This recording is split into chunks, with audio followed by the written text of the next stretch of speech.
live on YouTube yet? YouTube world.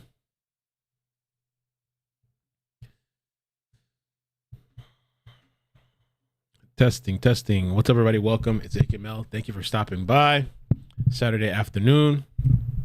Thank you for waiting. Sorry about that. I've been doing that lately. Thank you for stopping by. We're gonna listen to Nancy Grace podcast. We're gonna go over some clips on I think some clips and links. If you guys have anything interesting as well, send it to me via if you tag me in the chat at iCkEdMeL and you're sending something, tell me where, because there's a bunch of places, whether it's Twitter DM, email, Facebook, whatever. Are we having connection issues? I had a little stutter. I think it's going away. How's the connection? Is it smooth for you guys? Thank you guys so much for coming by, man. And I appreciate all the love yesterday too. I didn't know the video was going to do that yesterday. And just multiple channels. It looks like the connection is kind of being funny. We're going to give it a couple minutes. Multiple channels not only calling out the issue yesterday with this guy Joseph, but also just being really nice and showing some love. It was a nice change from all the craziness from months ago, let me put this article up on the screen. Oh God, Lord Almighty. Let's warm up a little bit. BL sent me this article. Exclusive: wife of convicted killer arrested earlier this week for beating and stalking her with a knife says he is not responsible for the nearby. Oh no. Y'all stop going for the wife beater and alleged child beater and the one that's shot and killed somebody previously. Y'all true crime people, disgusting. Stop it. You can hear my sympathy, right? Yeah, but right is right and wrong is wrong, I guess. So we shouldn't pin it on him. The wife of James Curtis Leonard, 39, of Moscow, Idaho, says he is now being harassed for the killing of the four. Damn, so the wife? Didn't he try to strangle her or something like that? Or what? Damn, loyalty, huh? I love you to the end. Let's just go through the article and read it. I'm not going to do the highlights because the highlights just repeat what's already here. So let's go through the whole thing. A convicted killer was arrested earlier this week for allegedly beating his wife and stalking her with a knife. But he's also now being wrongfully accused of the killing of the 4 University of Idaho students, his wife exclusively told Daily Mail.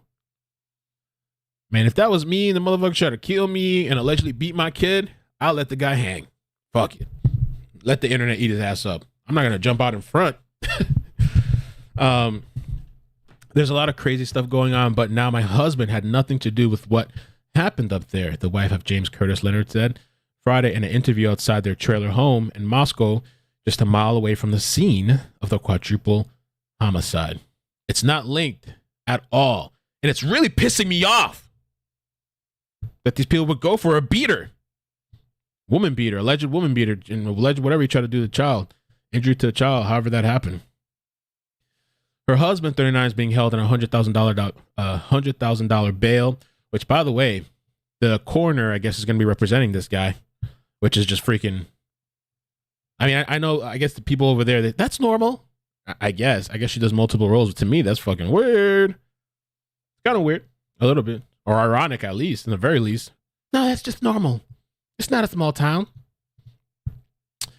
For Tuesday's alleged attack, police have since declared that Leonard had nothing to do with the recent killings.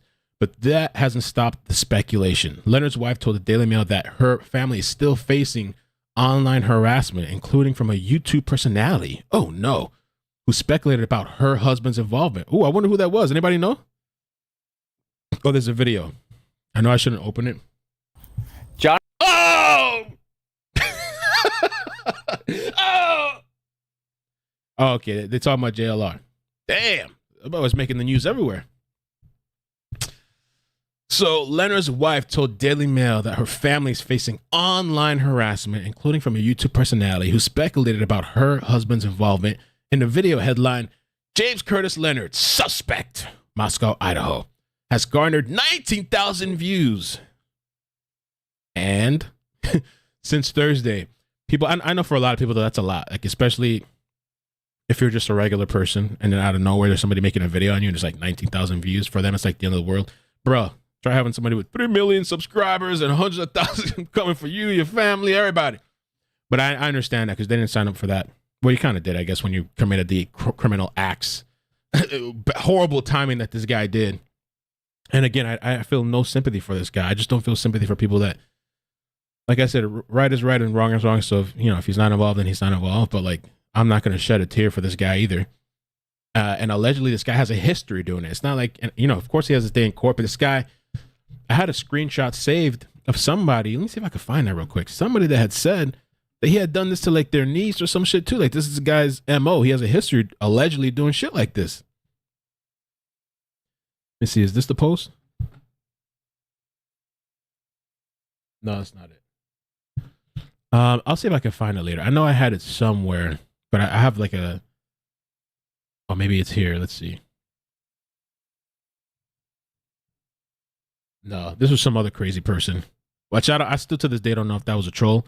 This person was siding with the FedEx truck driver killer, the FedEx killer that killed the 7-year-old girl, Athena. Before you judge Tanner, please understand that he may have been suffering from mental trauma. FedEx drivers have been under tremendous amount of stress since COVID.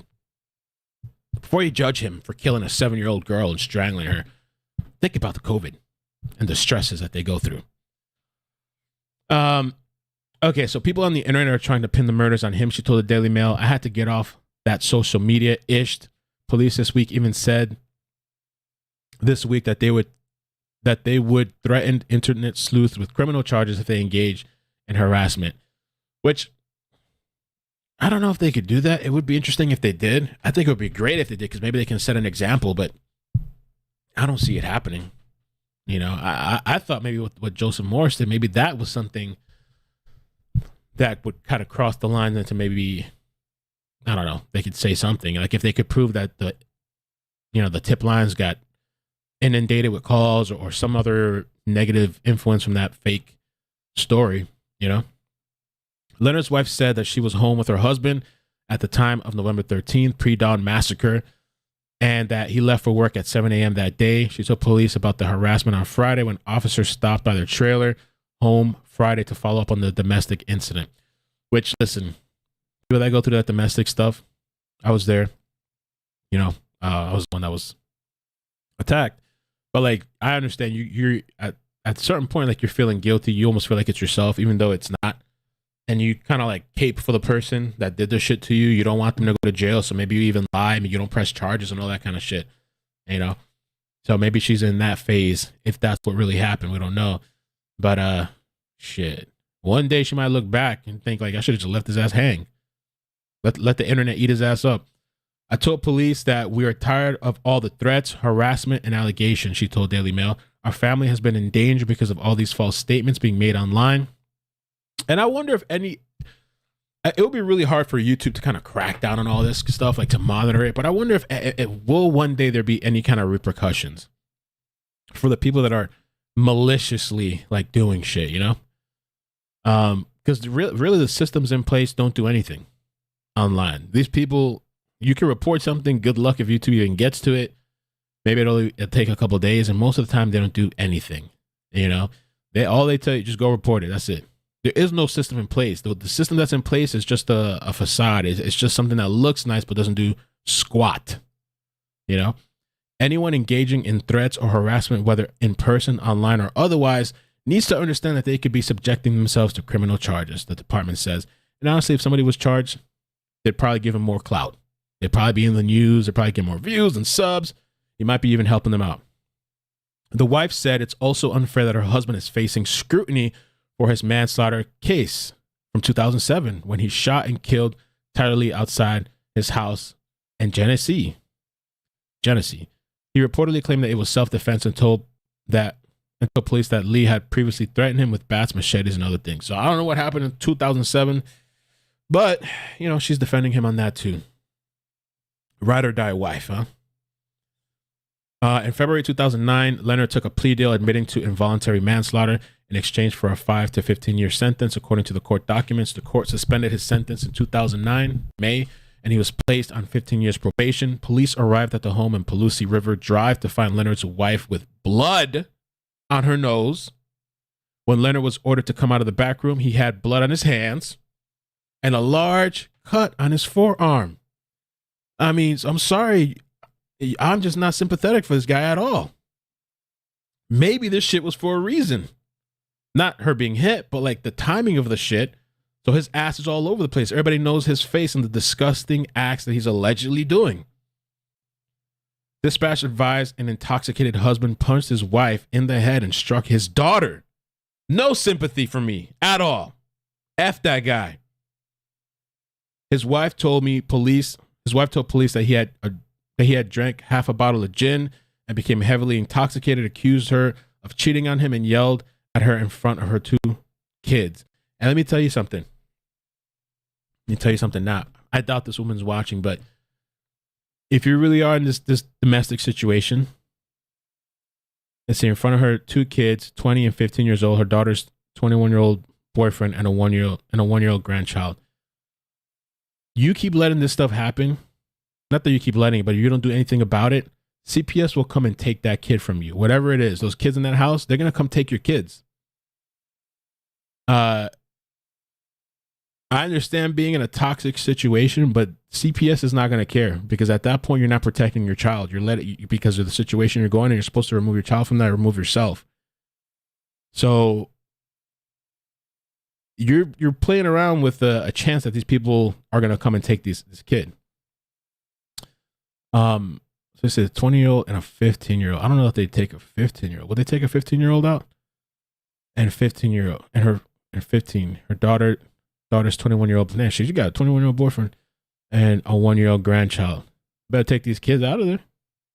The complaint alleges that Leonard went into his room and began cutting himself. Lord!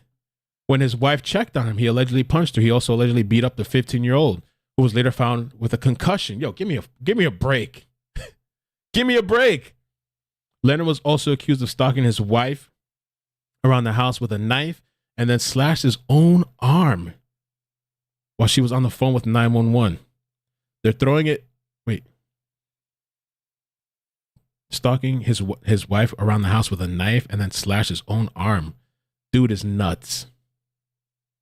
While she was waiting on the phone with 911. This is the type of guy that killed a whole family. You need to get yourself out of there. Get all these kids out of there.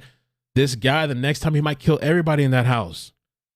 They're throwing it back out, calling him a murderer, the wife said. This was 2007 that happened. He was young and stupid at the time, and he'll be the first to admit it. He's still stupid now. He is not the same person. Hard to tell. She continued and called Tuesday's alleged beating a one-off. Oh, my God. I feel bad. She must be, I'm thinking, maybe in denial or something, or going through that whole thing of, I don't know. This is the first time anything like this has ever happened, she said. He was depressed the other night, drank a little more than he should have, and didn't take his antidepressants, and I think that's what triggered him. The whole night was just a big mess. It shouldn't have happened.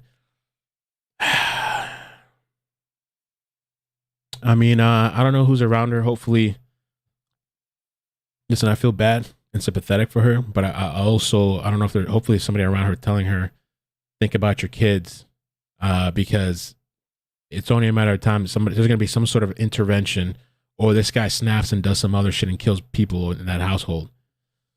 On Saturday, Idaho cops sparked fears that the murderer could strike again, as they warned youngsters attending the commencement ceremony to stay in groups. Moscow police told visitors to the city to keep in touch with their friends and family and stay vigilant during the celebration on Saturday. The commencement ceremony marks an important weekend for the city and will see a large influx of visitors coming into Moscow from out of town. But police chief James Fry offered some reassurances. His department is deploying more officers to the streets and university for the event. Okay. Is this a new clip? Oh, this is the one we saw already. I think they came out with a video yesterday. Okay. That was a really good article. Thank you for sending that. I'm going to clip that and post it to Facebook later.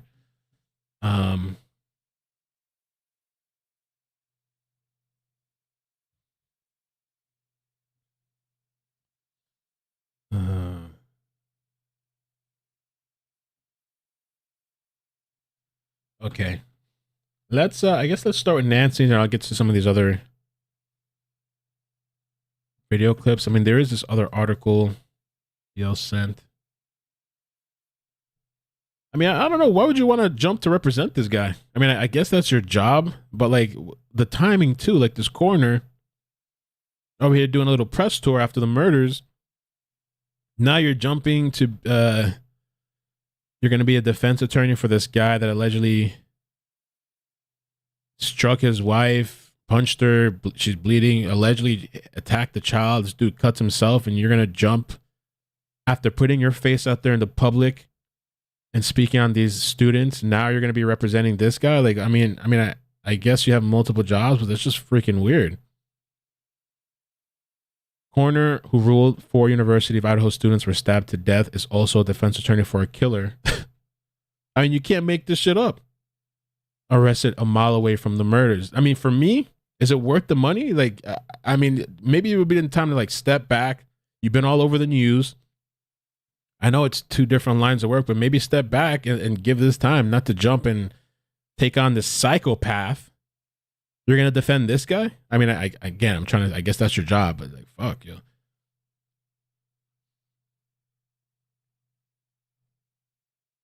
All right, I'm on one today. Public defender has no choice. Is she a public defender? Oh, I thought maybe it was like a private thing. Somebody said she don't have a choice. I guess so then, if that's what it is. That's just weird, bro. Did she get appointed? That's a good question. I wonder if there's a way to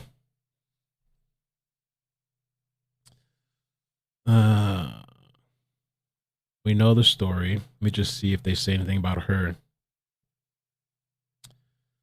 Loudoun County Kathy Mabott and her law office. She has Mabott Law are now representing. I don't know. Is that a public defender or is that her own private thing? Can we try to get some confirmation? I'm going to look real quick. Mabott Law Office. They have a Facebook page.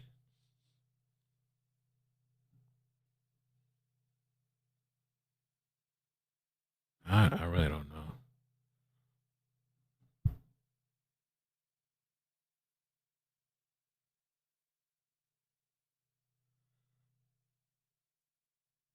Let's see.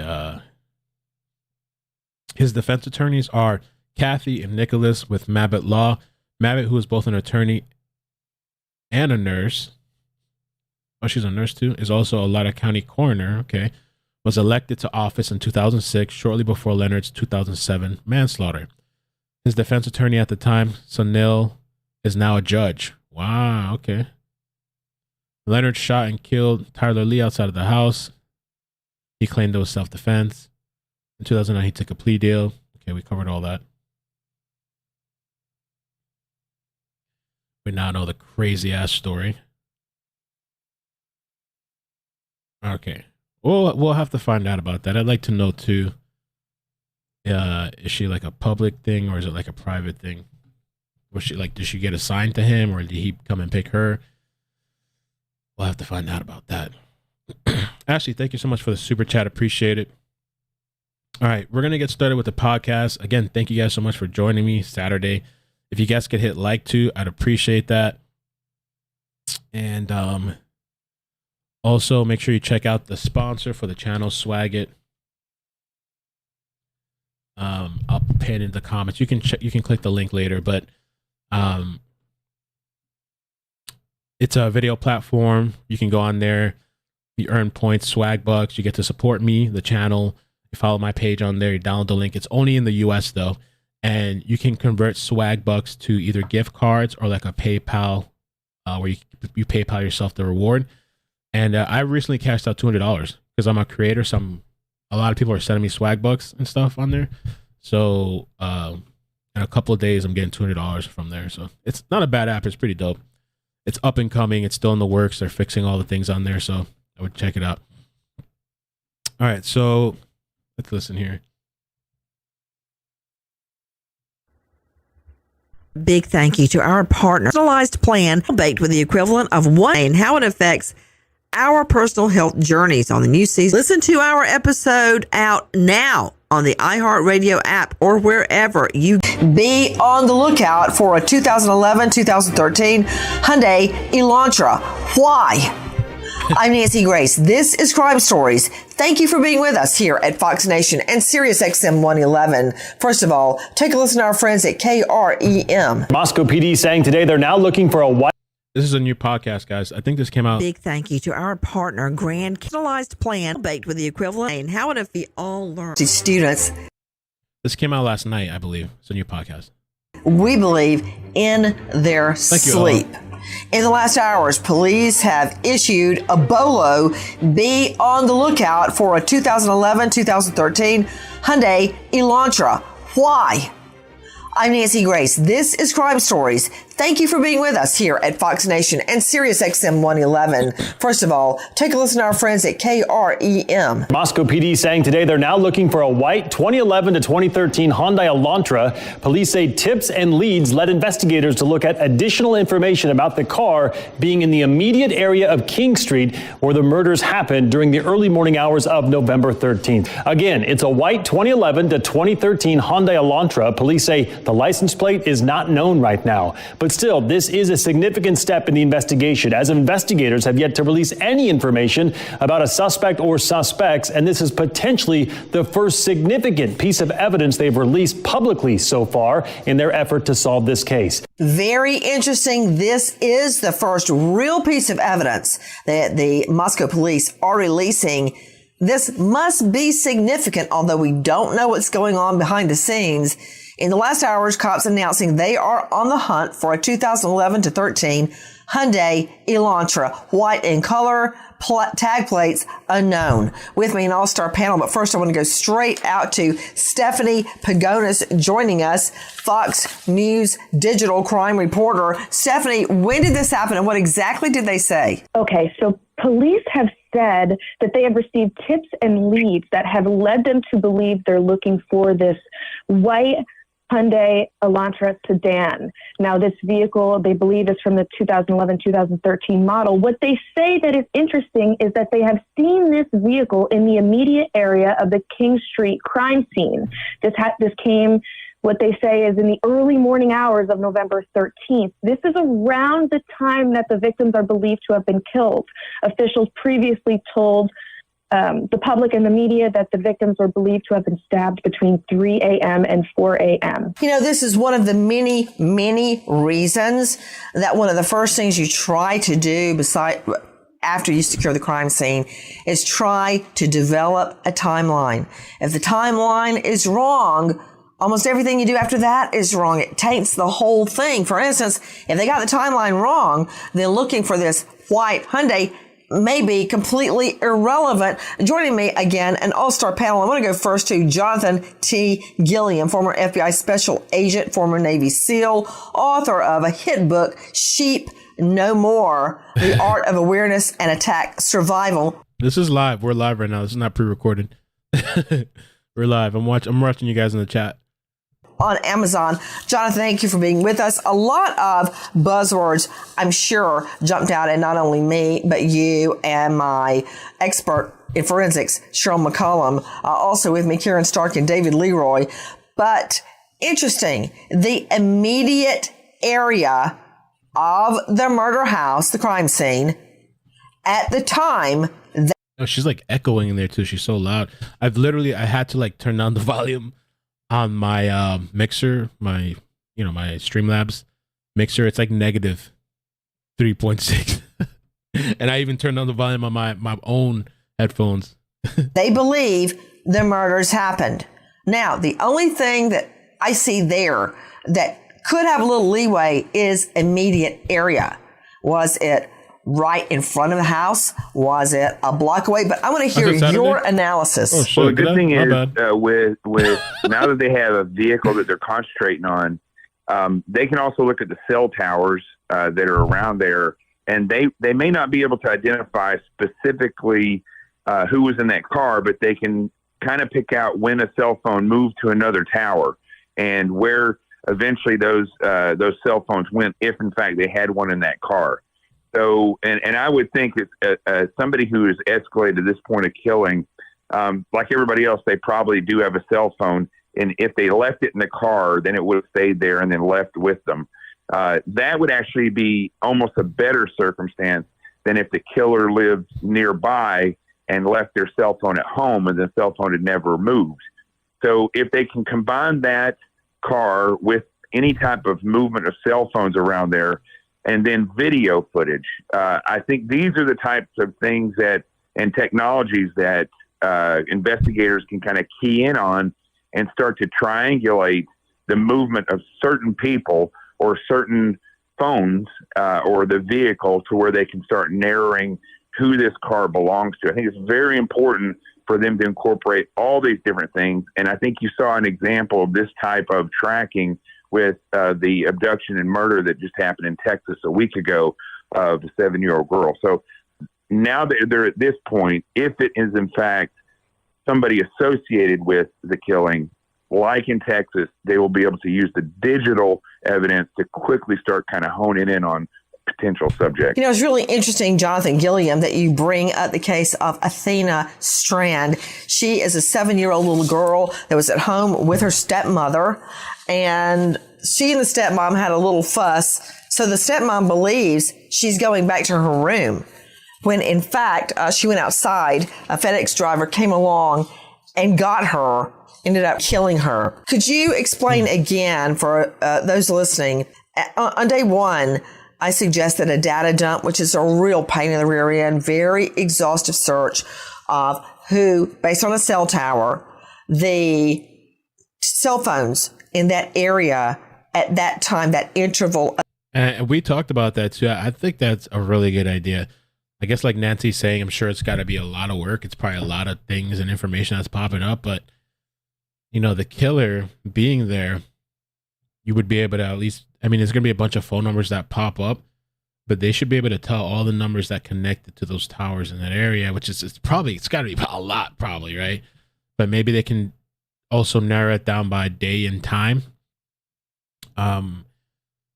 You know, the only problem would be is if, you know, the killer is somebody that's there all the time and maybe it pops up. I don't know. But they would at least be able to maybe kind of narrow it down, I think, you know, unless they didn't bring their cell phone.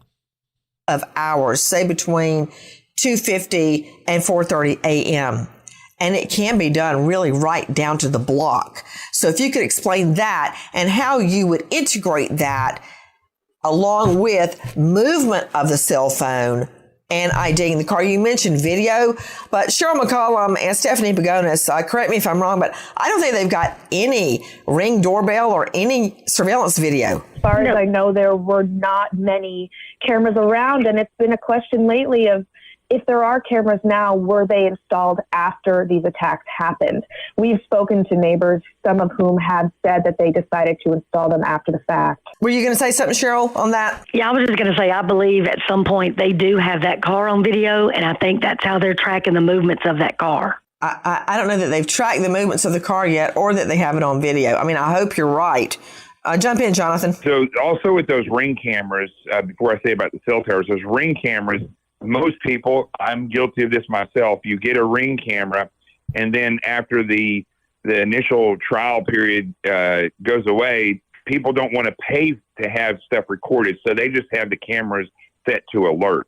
And so that's why you don't get a lot of recordings off of these cameras. Also, you know, I was part of the 2008 investigation of a guy who rode a bicycle all over New York and drove up to at 3 a.m, coincidentally, and drove up to the recruitment center in Times Square, put a pipe bomb down, drove off, and blew up the front of the recruitment depot. We've never caught that guy, and that's the most videotaped place in the world. So videos won't always show you what you want to see. However, if there are videos and they do show the movement of the car or of a phone. It won't be the car, but it will be of a phone on these cell towers at that time. Then you might be able to narrow it down. And your phones are constantly, whether you're using them or not, they are constantly reaching out. So it kills our battery. They're communicating with cell towers.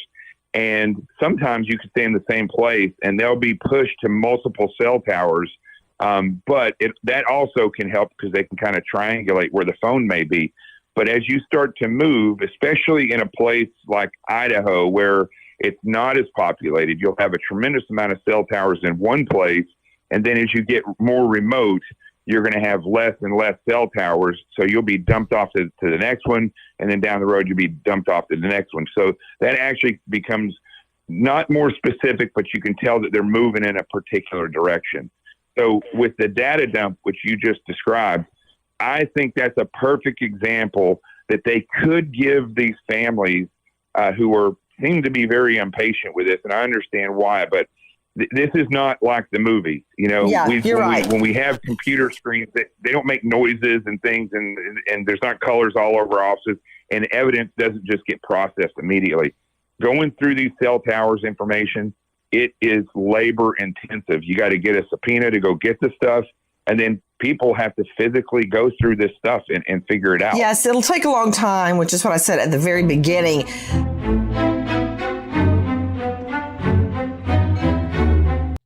I mean, that cell phone thing is pretty interesting. And like, even like, because, you know, I recently switched to iPhone, which I really actually love compared to Android. And that's a whole conversation that I used to be an Android person for a very long time. That's a whole nother topic. I could go down the list really of why I like it. But, one of the things about Apple, I noticed, it constantly keeps connecting you to the Wi-Fi. I mean, I'm sure you could probably turn it off, but like when I turn off Wi-Fi, like I think like the next day it just turns itself back on, even Bluetooth. So it's like always connecting, besides the tower stuff too, you know. It's always connecting to different devices and picking things up and stuff like that. So it's the online community. And I didn't realize too, I was looking at my Facebook. There's been a lot of stuff going on there as far as some of the videos that I posted on there. Like they have really blown up. I haven't even know. I noticed this morning I was looking, I was like, holy crap, because I just post stuff and then I don't really look back too much. But I'm always grateful that I expanded to Facebook as well. Still kind of figuring all that stuff out. It's weird how things take off there sometimes and don't take off over here. Sifa, thank you so much for the super chat. Says great job on your exposed video earlier, by the way. Thank you. I really appreciate that 3D map or house that you did online. Let me get the super chats real quick. BLD Nurse, thank you so much for the super chat. LL Melod Sunday. Yeah, I messed up. My head is, I guess, still in yesterday. You're doing a great job, by the way. Thank you. Ashley, thank you for the super chat. Sinner, thank you for the super chat. Oh, Lord. And that's it. We're caught up. Nancy Grace here. Have you ever wondered you if you're at an increased likelihood? I totally understand why people don't get on Facebook. But as a creator, if you're not on there, I'm telling you, you're missing out. Like monetize and start posting and expand and stuff on there. You got to always have some other alternative, you know, for developing. But yeah, Facebook is in the dumps. Their stocks have dropped. They're really bad. And it's because this guy wanted to take Facebook down this Meta crap, you know, and he's tanking them, you know, billions of dollars. Carmen, thank you so much for the super chat. Hey, Mel, thanks for the great show. I love your work. Thank you so much. We're just chilling today, Sunday. I was thinking we could even do calls if you want after this, if you want to call in a little bit. There's something about Friday night, and when we do calls, Friday night was wild. The calls that we took in, I had a lot of fun with you guys. I even started sipping towards the end. I think maybe because it's Friday and it's nighttime, people are just a little bit more wild. Everybody's sipping or smoking or, I don't know, loose. It's the weekend, you know. A particular condition. For instance, 75% of people take positive action about their health choices after getting their results. Knowledge can help you make smarter choices about your health and your lifestyle. On this season of women that makes so many people persevered, becoming the best version of herself. Tuning in the last hours, Moscow police have announced they are on the search for a white Hyundai Elantra. That is SOP, standard operating procedure. And finding a vehicle connected to a crime has long been a way of cracking cases. Listen to this. He knew what he was doing. Exactly. But thank goodness he made a lot of mistakes. Parking in the driveway, having somebody see him. A neighbor took this photo out of her window of the suspect's red car in her driveway, thinking it might have been stolen and dumped here. It was 10:30 in the morning last Friday, minutes before the Winnick's home started burning. The neighbor, who asked not to be named, told me that she saw 28-year-old Austin Lee Edwards dressed in a black trench coat and face mask, walking with the 15-year-old who lives in the house. They were getting into the red car. She was trying to mouth the words to me, but nothing came out, the neighbor said. I looked down and saw she was barefoot. She was crying a little bit. She didn't try to make a run for it. One person spotting a red vehicle seemingly out of place and seeing a guy in a trench coat leading a barefoot girl to the car, that one car identification solved a triple homicide and the kidnap of a 15-year-old girl taken from her home, her family murdered, so the perp could rape the girl. She was found safely, and he was apprehended and then shot dead when he opened fire on police. Another well-known example is that of Timothy McVeigh, the Oklahoma City bomber. Listen to Jim Norman, case agent. We found out that an Oklahoma Highway Patrol trooper had made an inquiry on Tim McVeigh within about 90 minutes of the bombing.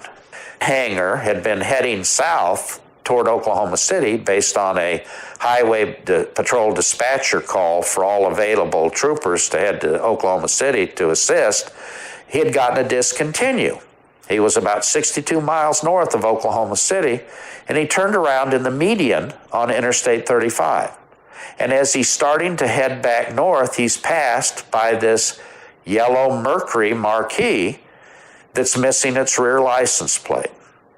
And so he pulls that car over, and the driver gets out of the car, and Hanger has to order him to stay by the door of his car. You know, Cheryl McCullum joining me, and I'm going to Cheryl because not only is she the founder and director of the Cold Case Research Institute, don't get me wrong, the Idaho case is not cold, but her job is to sift through forensics and come up with ways to solve cases. Cheryl, I could listen to investigators talk about how they solve murder cases with the identification of a car. And I've done it myself time and time again in court. Absolutely. I can listen to that case investigator on McVeigh. McVeigh was one of the worst villains that have ever been put in the jail. He needs to be under the jail. And he was caught because he was missing a little piece of a light on his tail light. Correct. Ted Bundy. I mean, and I was kind of thinking, because I was talking to Silvio last night, and Silvio, when I was doing groceries, he I think I called him, and we're talking about this case, and, you know, I always listen to people. I'm always listening, and he's telling me, and at one point he pauses, and he's like, but what do you think, man? I was like, what are you talking about? I was like, you haven't told me what you think. I've been telling you my theory. I've been telling you my theories and all this stuff, and you never say nothing. What's your theory? I was like, oh, man. And I kind of rolled my eyes because it reminded me of the calls that we had the other night where people were asking me, and I've already gone through that whole thing of what I think. It's shifted multiple times. But one of the things that we were talking about, it's like, do you guys still think that this is like a young person?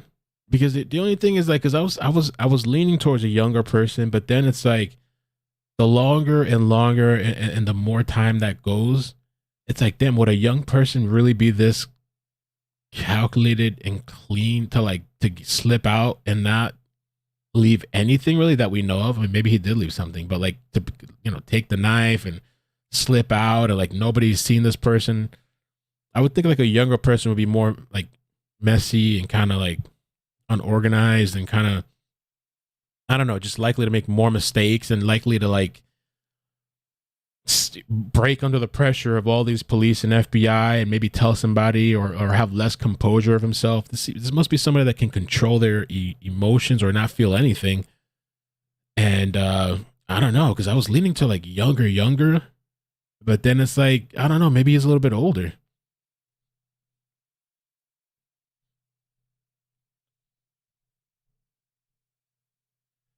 Email, okay. If it's a YouTube video, I might not be able to use it. It depends, because I don't want to, mess with people's stuff. But I'll take a look at the link. That was one of the things that I was talking to him about. It was kind of a funny conversation. And then he told me, because sometimes I'm listening to this guy. That guy's my guy. He's my buddy, man. But I'm listening to him, and he's, every day I'm hearing some other theory, right? And I'm kind of laughing and sometimes rolling my eyes because I hear these theories all the time and stuff. And so yesterday he was telling me, because he was kind of like stumped. And I'm too. I don't know. I really don't know, but he was like, man, I changed my theory so much. It's like, I changed my theories as much as I changed my underwear. And I just busted out laughing because it's like, yeah, nobody really knows, man. He was stopped. Oh, you're right. Wait, tell the story, Cheryl. Don't just throw out a name. Tell me about how he was stopped. I love that. Go ahead. But again, what it gives us a name. That's not the Ted Bundy story. I know, but I'm leading up to the story. Okay. It's good that he got stopped running a stop sign, because that gave us a name. It gave us a vehicle description. It gave us an address of where he was in his hunt for victims. So what I would do if this was my case right now, I've already pulled it up, Nancy. They have weather cameras in Moscow, Idaho. Oh, you are so smart. You're absolutely right. All that snow. Yes. So Jonathan Gilliam is right. There could be video footage. Go ahead. Well, that's what I was saying. They're going to have video of this car, and they're going to be able to track its, direction of travel and everything, because I can look right now at D Street. I can see the whole intersection, the gas station. I'm looking at Plouse River Drive, Line Street, Uniontown. I can see every bit of it. Sherrod Road. These are all public. All they've got to do.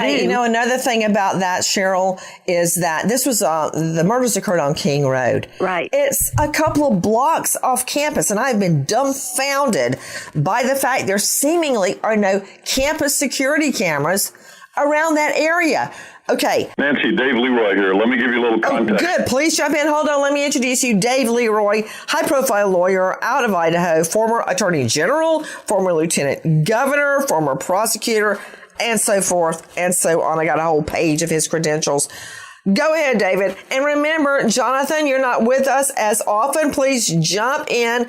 Don't be intimidated by Cheryl or Karen or David or Stephanie, our old hands. Jump in when you're ready. Go ahead, David Leroy. Nancy, you recall that 4 years ago, while campaigning on campus, I was actually at that residence, 1122 King Street. Oh. And the exact location, the precise area, is very significant. A new suspect in here too, because I think it underscores how important this car may be.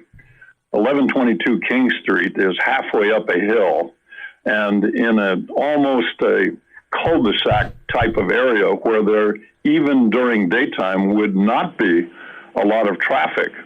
So for a vehicle to be moving away from or in the area of this almost dead-end King Street, halfway up a hill, off campus, but not in any kind of high traffic area or near an arterial, may be even more significant than a typical car moving at 4 a.m. David Leroy, I love everything you just said, and I love it so much, I want to relive it. Tell me all that one more time. 1122 King Street, when I was there 4 years ago, visiting the house, was a little bit difficult to get to. Hold on just a sec. Sydney, while he's talking, can you pull up Google Map and get me an aerial on 1122 King Street?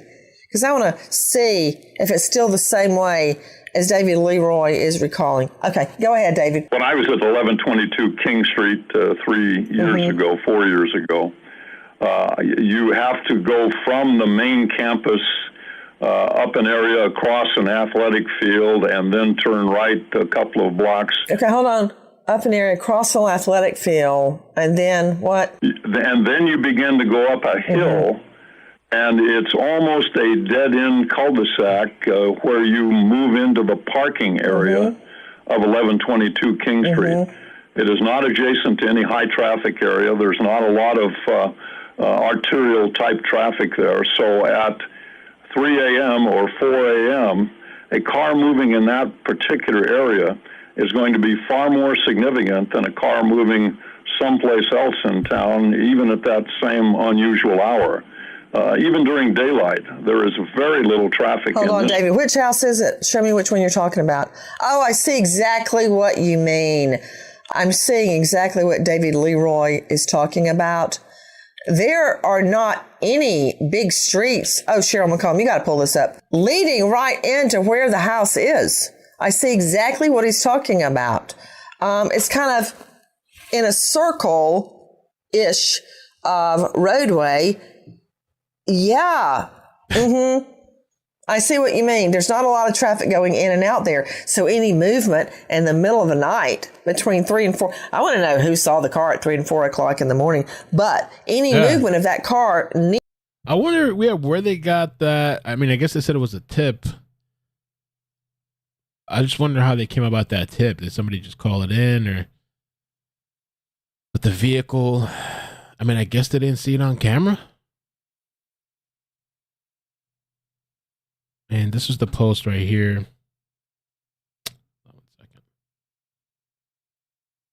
About the vehicle. Let me move myself out of the way.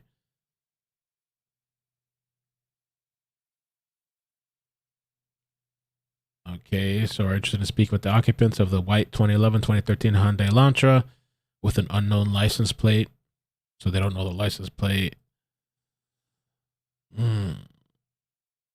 In the immediate area of King Street residence during the early morning hours of November 13, investigators believe the occupants of this vehicle may have critical information to share regarding this case.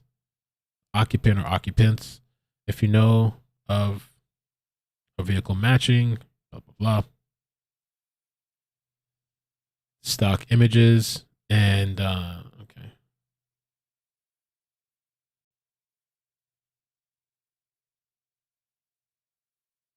Being in the immediate area of King Street.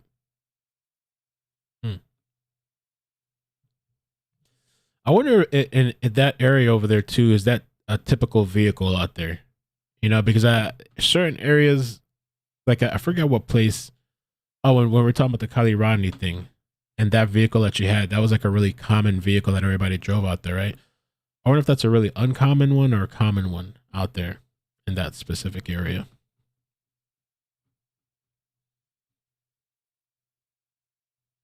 Really? What kind of people drive Hyundais? Here, 1122 King. I mean, I would say that's immediately suspicious. I want to get that person and find out why they were there. And hey, you know, Karen Stark joining me, renowned New York psychologist joining us from Manhattan. She's at KarenStark.com, Karen with a C. Karen, I always kind of laugh inside when I'm watching a crime, a pretend crime show. Let's just pretend we're talking about CSI or Monk or something. And a car is parked on the street and they always get a ticket or something at the time of the crime. Always happens. There's something about that car that is. Yeah, I'm just wondering that specific area. I know that car is a common car, but I'm talking about that specific area, if that's common or not, you know?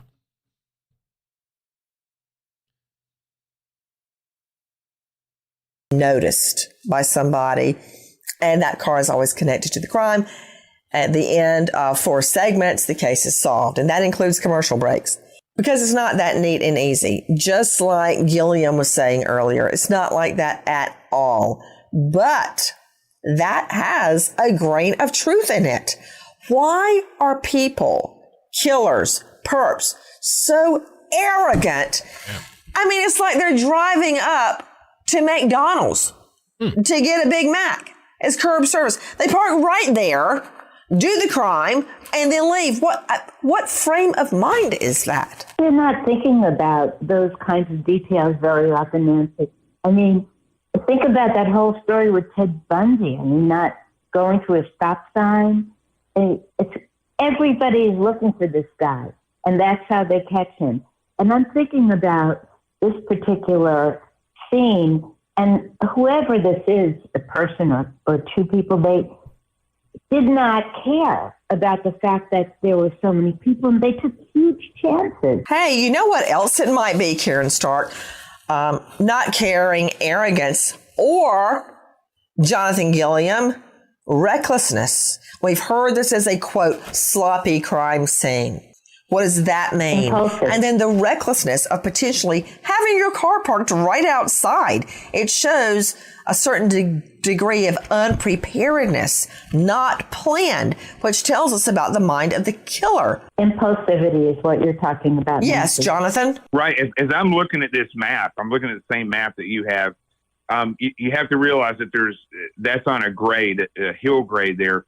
But there's multiple places that somebody who was going to think their way through an attack and be a methodical attacker, if they were driving, they would have parked their car in a vicinity just outside of there and walked through the trees and probably not been spotted. Even that area of trees behind where their house is a known path for people to walk to and from school and up to that's fraternity houses above that house. That actually the Sigma Chi house looks right down on their house. So, as I'm looking at that, there's so many places that car could have been parked. And again, that's where, if there are any cameras on any of those buildings, if there's cell towers anywhere around there, that the phone could be handed off to multiple cell towers, and that helps in triangulating where that car might have been. But this is a very interesting place because, as Dave was explaining there a second ago, the way that closes off in a cul-de-sac, there's a lot of roads there that do the same thing. There's several roads that stop, and anybody who goes into that is going to have to turn around and go back out. So what I would hope is if they find cameras, that they can look earlier in the day and see if that car was there earlier in the day, because there is a chance that if they were actually looking and stalking this neighborhood, that they had been through there before. And I would think that's probably the case. Guys, take a listen to our friends at CBS. There's a major development tonight in the murder of 4 college students in Idaho. Detectives want to speak to the driver of a white 2011 to 2013 Hyundai Elantra with unknown license plate. They say the occupants of the car may have critical information regarding the case. Also today, you can see police began collecting the victims' personal belongings that they say are no longer needed for the investigation. They want to return them to their families. We are learning that much of the personal items in the home are being packed away. The families, of course, will want these, but what does that tell us about the progression of the processing of the scenes? Take a listen to Chief James Fry, Moscow Police. Yeah, tomorrow, me and my command team and other individuals will be going in to box up personal belongings of the people that live there. And we're going to be getting those items back to the families. It's time for us to get those things back that really mean something to those families, and hopefully to help with some of their healing. We have a lot of investigators investigating, and I'm not tied into the investigation side of it where I'm physically interviewing people, and it's important to me. It's important for us as a department to go in and take care of the families and get the items for them so that they can have some of those back and some of those memories back that are fond memories. And I'm a dad. I understand the meaning behind some of those things. It may be something that we gave one of our children or something, and we're just trying to bring some of that healing. Stephanie Pagoda is joining us, Fox News Digital. What happened? Well, so yes, as Chief Fry just said yesterday, and even potentially today, they said there's a potential they could be back today. Chief Fry and several other police personnel went into the home and came out with several items that we were told belonged to the victims. I want to stress that this is not every item inside the home or that belong to these victims, but some that police said they have deemed cleared to be removed from the home. The families were not present at the time, at least as far as I can tell from everything I've seen and read, but this was police removing items, packing them up in boxes and putting them in trucks to haul them elsewhere. What do you make of it, Cheryl McCollum? I mean, I think after a month, if you're talking about some jewelry, some clothing, some pictures, maybe some objects that are important to the family to get back because they were a sentimental gift or something. I mean, that's perfectly appropriate. Yes, I don't read anything into it one way or the other, except that they have managed to differentiate between what's important and what's not. Who's jumping in? Is that David Leroy? Go ahead. I would say that there is, of course, some opportunity for the defense in a case when one is brought to say the crime scene was damaged or tampered with. Hopefully they're being extremely careful and scientifically neutral on anything they do in there. I agree with giving the material back, but it does raise a defense possibility for attack. I disagree. Once the scene has been secured and they have processed it, they should give all of that stuff back. As you know, I mean, of course, you've seen TV, right? Once a murder scene has been cleaned and processed, that house will probably be rented out to other people. But what you said is right, David Leroy. They darn well better make sure they're done before they tamper with that scene. Not only do we understand items are given back to the families as they should be, to Karen Stark, that's sentimentally very, very important. It's incredibly important, Nancy, because think about it. When you lose somebody, I don't know about you, but I'm suspecting that when your dad died, you kept personal items. I know I did. And I slept for the longest time with my dad's glasses under my pillow. And it's just a way to try and hold on to the person for as long as you can. It's really important. You're right, Karen Stark. And you know that I did. Can I say one thing about that real quick? Yeah. Before we move on. This is, and I'm always coming from the investigative standpoint, right? Which unfortunately that it's hard for people to take, is a very unemotional and neutral standpoint. And I've lost loved ones and I've felt the emotion, but when I'm doing investigation, I shut those things off. And I think in this case, what bothers me about them stopping what they're doing and taking the time out, they said for a second day, people are going to be in there collecting items to get back to the family. That's investigators that could have been running leads. That time in this critical stage that they are stopping and having to do a critical search, because they have to be very careful, as Dave was saying, in what they take and how they take it. Otherwise, it could cause problems later on. Guys, I know what Jonathan Gilliam was saying may sound harsh, but how are we to know the killer didn't come into the bedroom and pick up one of the girl's brushes or touch her things sitting on her vanity? We don't know. So the point is well taken, harsh, but true. Another facet of the investigation we haven't heard a lot about, and it's because suddenly focus was put on Kaylee Goncalves and her roomie, Maddie, after Kelly's father came out and stated that he believes Kaylee was the intended victim, making the others, I guess, collateral damage. We don't know that is correct, but we do know that cops are now honing in on the movements of the other two murder victims, Xana and Ethan. Take a listen to our friends at ABC. Police zeroing in on the movements of two of the University of Idaho victims, Xana Kernodle and Ethan Chapin, the night they were murdered, looking specifically at the hours between 9 p.m. and 1:45 a.m. when the couple was believed to be at Ethan's fraternity. Why are you looking for more information specifically about where Xana and Ethan were in regards to his fraternity house? That actually seems to be one of the larger areas that we don't have a lot of information in. And so being able to locate what they did that night, to maybe who they contacted, maybe any routes that they took home, that would be important for the investigation. To Stephanie Pagonis, Fox News digital investigative reporter, what do you know about their movements that night? I'm talking about Ethan and Xana. Right. So there has been for days, if not weeks, questions about where they were.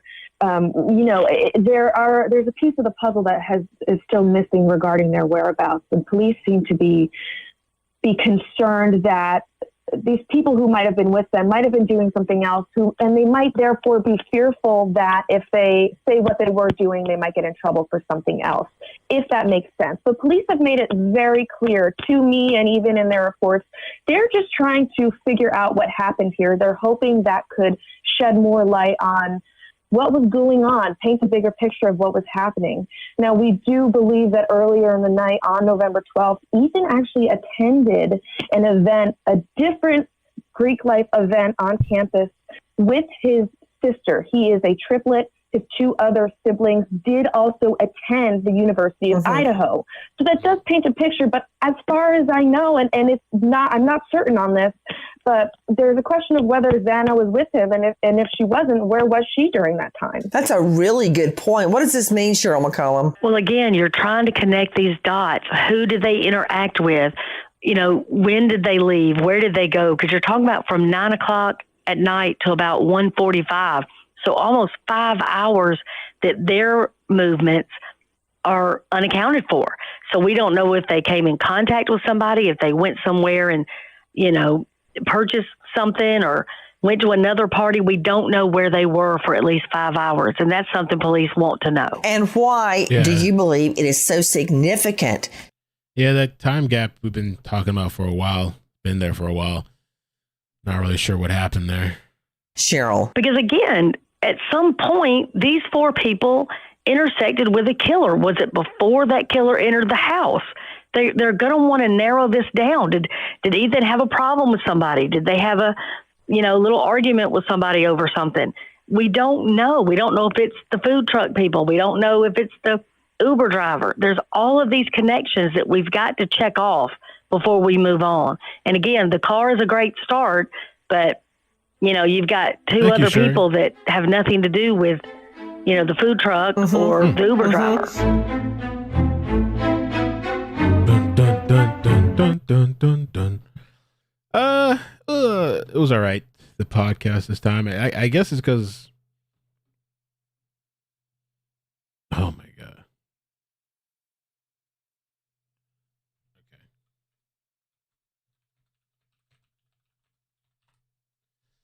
All right. I got people looking into things behind the scenes. So let me put, I wanted to show this video. I can show a couple of videos. If we want to do some calls, we can do calls. It's up to you guys. Let me see. Calls. It's kind of like people are probably going to say yes because they don't want this stream to be over. Let me pull up this thing. Idaho News. 3 minutes long. DNA expert discusses case. University of Idaho case. The answer is likely a lot if police have DNA evidence, which experts say is commonly found in most stabbing cases. Anchor Roland Barris looked into the promise DNA evidence holds. Idaho is home to one of the top experts in the entire world on forensic DNA. His name is Greg Hampikian, and he's been instrumental in exonerating the wrongfully accused like Amanda Knox and Christopher Tapp. And he said he wouldn't be surprised at all if investigators in Moscow already have the DNA of the U of I killer. No one but the investigators know for sure what evidence they have. But Greg Hampikian says in the case of a brutal, multiple stabbing, it's unlikely the murderer would not leave DNA evidence behind. If it's a deep wound, their hand can come in contact with my shirt, right? Or my skin if it's on the skin. And so those sites where the injury is in a stabbing wound are very important to swab and collect DNA from. And anything touched in the house could also hold clues. What about someone touching a door handle, someone, you know, touching a doorbell, any of that stuff? You could find DNA there. Yeah. And this, you know, the perpetrator got in and left and probably handled some of those objects. The key is knowing where to look, and Hampikian says FBI investigators especially are well trained in that. The next problem is finding a match. I see Meg says heavy hunting gloves. Yeah, I was thinking that what if the person was wearing gloves? You know?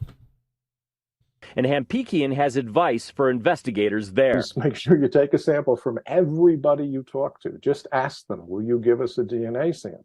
He says such practice would have caught the real killer of Idaho and Angie Dodge in 1996 and saved Christopher Tapp 2 decades in jail for a wrongful conviction. If Moscow 2 decades and wow. Holy. saved Christopher, real killer of Idaho and Angie Dodge in 1996, and saved Christopher Tapp 2 decades in jail for a wrongful conviction. If Moscow investigators have suspicious DNA, a quick check of various criminal databases could turn up an identity.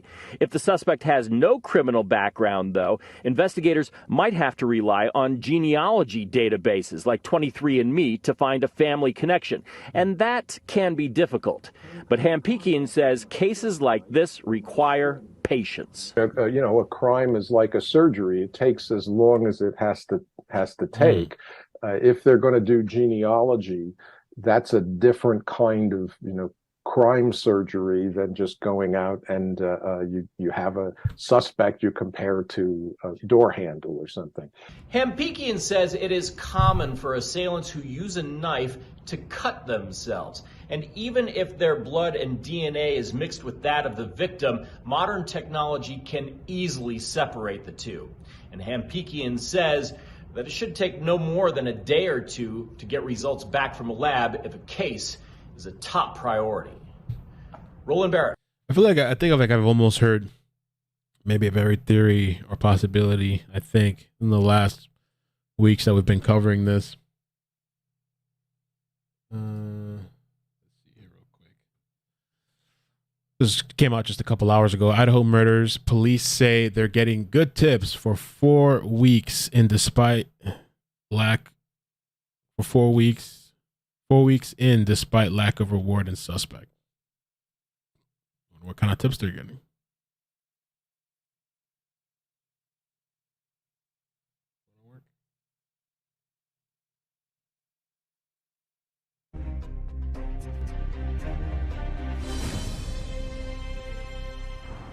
It's been 1 month since the small community of Moscow, Idaho was rocked by the brutal murders of 4 college students.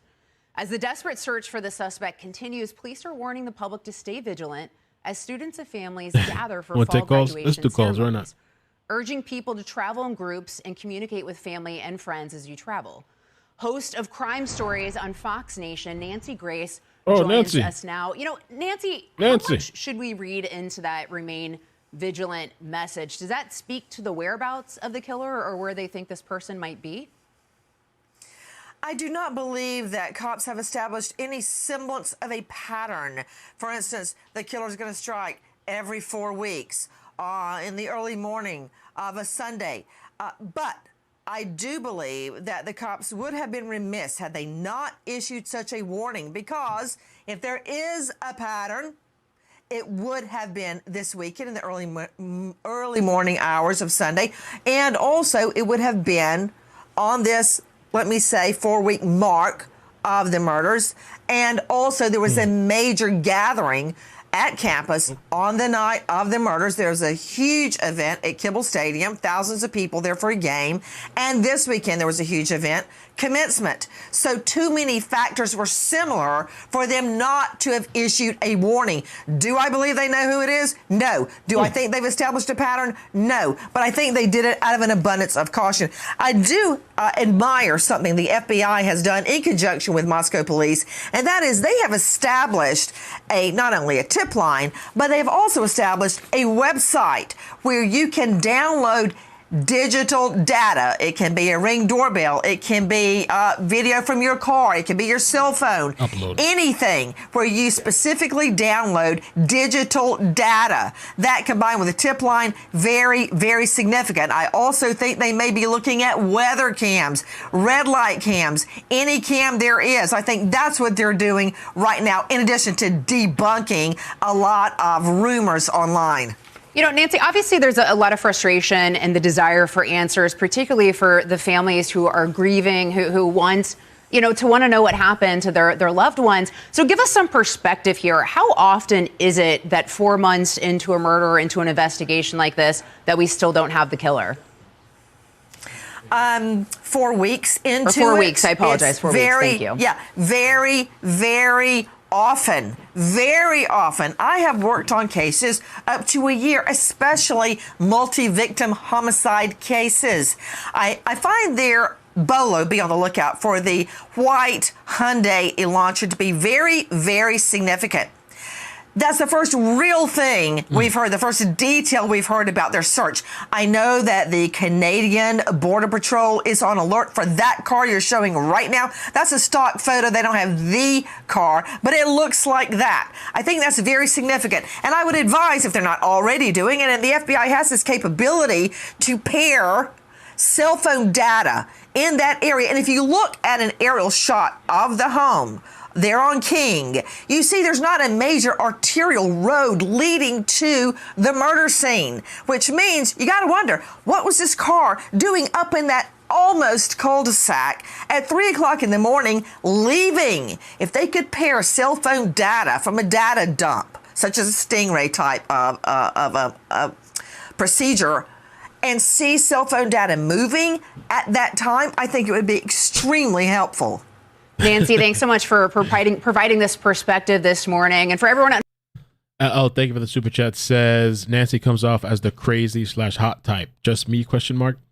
Sherry, thank you for the stars on Facebook. Keep up the great work there, buddy. Checking in from Brighton. Thank you. And thank you, Nick Knack, for the super chats. Let's open up the lines. We'll take some calls. If anything comes my way during the stream, I'll present it. I'll start checking some of my emails and stuff like that. Let me open up the studio. We'll do phone calls for a little bit. A little bit. I don't think we'll be as long as the other day. I want to take a little time to go chill for a little bit too. I don't have the baby for a while, so I go do something. I'm not sure what. But I enjoyed hanging out with you guys this weekend. It's been an interesting weekend for sure. Let's see. Start show. Call in. I'm kind of excited too for a couple of things. I'm excited to, more than likely, I'm going to go to CrimeCon 2023. It's in Orlando. I'm still kind of waiting on a friend because we're supposed to talk about the planning, but it's going to be in September. I'm going to go for the first time. I was on Web Sleuth's podcast last night on her channel. Really nice lady. It was nice to kind of talk to her, and she said she's going too, so I'll be able to meet her in person over there. And she told me she actually spoke at one of the crime cons, which is pretty cool. I didn't know that. So I'm looking forward to that. I'm looking forward also to the giveaway we're going to do at the end of the month. What I'm going to do, because I was talking to this guy yesterday, is I'm going to schedule a stream in advance, because the problem what happened last time we did the giveaway, it was very abrupt, like just short notice. I don't know, I just popped on and I'm like, okay, we're announcing the winners. What we're going to do this time, I was talking with him, is I'll have him pick the winners while we're doing the live stream, and I'm also going to do my own giveaway, and people that are chatting have a chance to win as well. So I'm thinking the sponsor giveaway is going to be $500. I think I'm going to match, and I think I'm going to do $500 that giveaway as well, my own Cash App or PayPal. And I'm going to make it a fun stream. I'm thinking maybe we'll do a 2-hour stream. At the 2-hour mark, we'll start picking winners, and we'll just have fun, watch video clips. I'll plan it ahead of time. So I'm thinking I'm going to schedule that stream maybe a week or 2 weeks in advance. So everybody has time. They know when it's going to be. You can click the link and all that stuff, so it won't be a surprise, So probably by next week, sometime this coming week, I'll start planning it and scheduling it, and I think we'll just have fun. I think that's what it'll be. So, okay, let me dial in real quick. I'm really looking forward to the CrimeCon thing, because I think it'll be a fun thing to engage with people and meet some people. The tickets are pretty damn expensive, though. I'm just going there as a regular person. Don't worry, I'm not going to be behind a booth. I'm just going to pay my thing. I'll probably stay at the hotel. I think I'm going to do this hotel. It's like a package thing they're doing. I think you can get the hotel and the tickets or something. But I'm going to be there, and then I'm probably going to be around at the hotel hanging out, drinking, having fun, maybe going out to eat. So if I meet any subscribers or creators, I'll be down to hang out, just have fun. Let's see. Let me dial in now.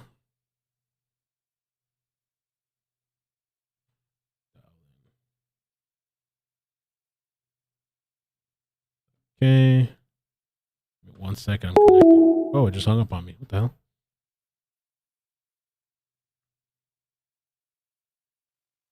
Okay. Thank you.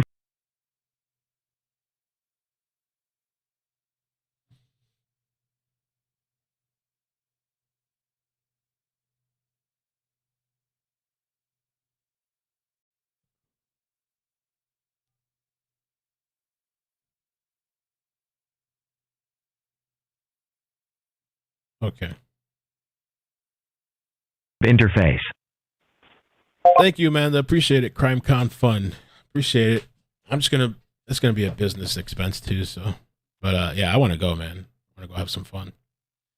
Meet people. All right. We got one caller on the line so far. Let me drop the number in the chat if anybody else wants to call in. 954-787-3009. 954-787-3009. 214. How you doing? Who's this? Maybe me. Hey, yeah. How you doing? I'm doing good. I sent you some pics and a message via Facebook Messenger. I'm just not one that believes in many coincidences. And knowing that, I guess, Jack D's father is an elementary school teacher, what I sent you is a picture of his place of work.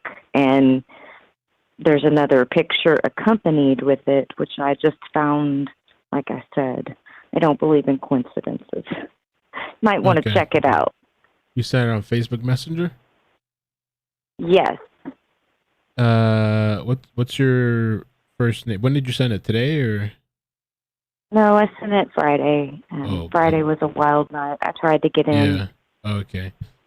Do you want to say your first name, or do you just want to send me another message and bump it up? Dawn? Yeah, first I name's see it. Dawn. Okay, I see it. All right. Okay. I'm not gonna post that here. I mean, it is interesting, and I'll look into it after. I don't want to post like where he works and stuff, but oh, I see what you're saying because of the vehicle. Okay, that's interesting. I will take a look after the stream and see that. Okay. I mean, as far as it goes, like, I was in vet medicine myself for 15 years. I know how people feel about their pets. The fact that the dog was unharmed and in a room, safe and visible, couldn't see the crime, it just totally leads me to believe that he did it. I mean, and I believe Ethan heard something, and maybe Xana woke up and they came out, and maybe it was the time that he was coming down the stairs. And I mean, obviously they knew it was him, so that he had to unfortunately eliminate them too. So there was no witnesses, but I mean, which I don't even know how the law enforcement would go about eliminating his DNA, because DNA is going to be in the house anyway. All right. So you're thinking it's the X or whatever is where you're looking at. Yes. Okay. Even though police have said the person that No, I mean, I'm a former LE officer's daughter, and and she was about to move to Texas for this new job. And I really just believe that, I mean, this was personal. This is somebody that knew them. And that's why they haven't named any suspects. That's why they don't have anyone, because I mean, why would they, when it makes perfect sense for his DNA and everything to be there? I mean, he's been there. But I believe that, eventually the truth will come to light, as they always do. Okay. Well, thank you. Appreciate it. Oh, look, Nancy Grace was at this thing too before. All right. Well, yeah, thank you so much for the call. I appreciate it. And those pictures, I'll take a look at it. I'll probably share it with the mods and they can check it out too. Yes. Well, Mel, nice talking to you. Thank you so much. Appreciate it. It's always a entertainment to be watching your stream. Thank you. There's so many people that have so many creative and thoughtful ideas. And I don't think you should dismiss anybody's, because somebody could have the key to potentially even solving this. That's true. It's true. All right. Well, thank you. Appreciate the call. Have a good day. You too. Thank you. Bye. Okay, bye. Okay, let me get it. Now we got calls on the line. 517, how you doing? Where you calling from?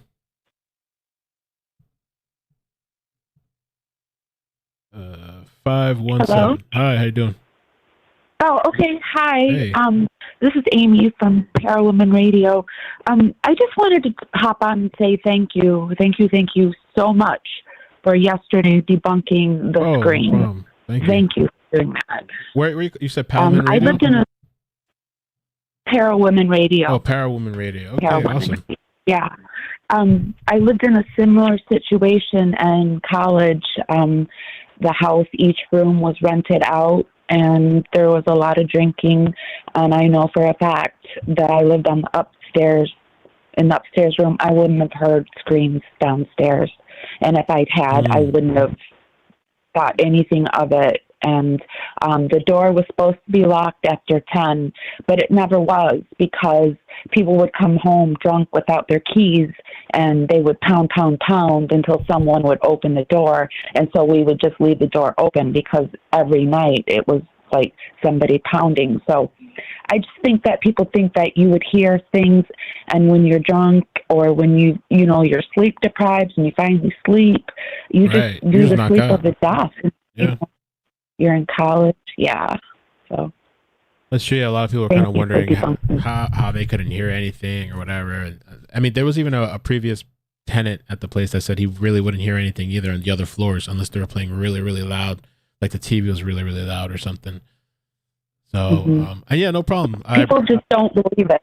Yeah, no, they don't believe it. Even with the stuff yesterday with the debunking thing, there were still some people in the comments that like, but maybe it was an accident. And it's just like, I guess for some people, you can't help them. You just let them. I showed how it was intentional, like to manipulate the website. That's intentional. It's not like, oh, it was just a mistake. I edited the HTML to make it say what I wanted it to say. The other thing about that yesterday too, I think Biggs pointed this out. And so on that article, if I can find the screenshot, I'll try to find it. But on that article, the part that he edited, the way he spelled neighbor is apparently the way Canadians spell neighbor. And so the rest of the article, I'm going to show you guys right now. I found the image. The rest of the article, they spell neighbor the normal way, or the I don't know, the American way or whatever. But that one part that he edited, because I guess this guy's Canadian, they say, he actually wrote it the way Canadians do it. Wow.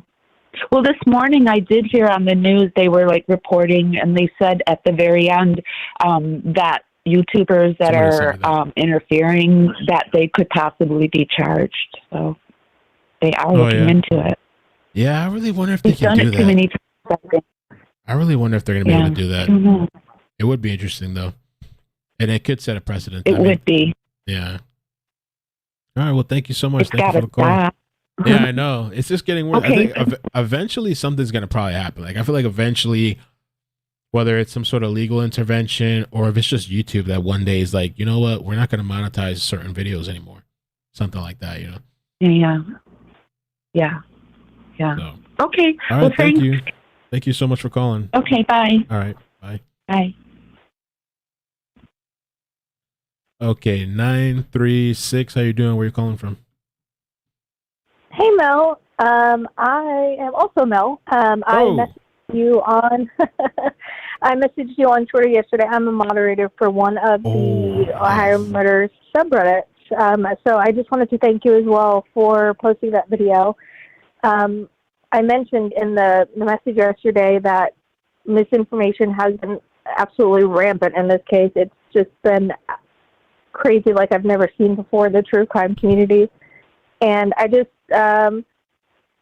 wanted to say to anyone, just think about what you're saying before you say it. You think about if you were related to someone who was a victim in a case and you had all these people coming after you just because you were involved.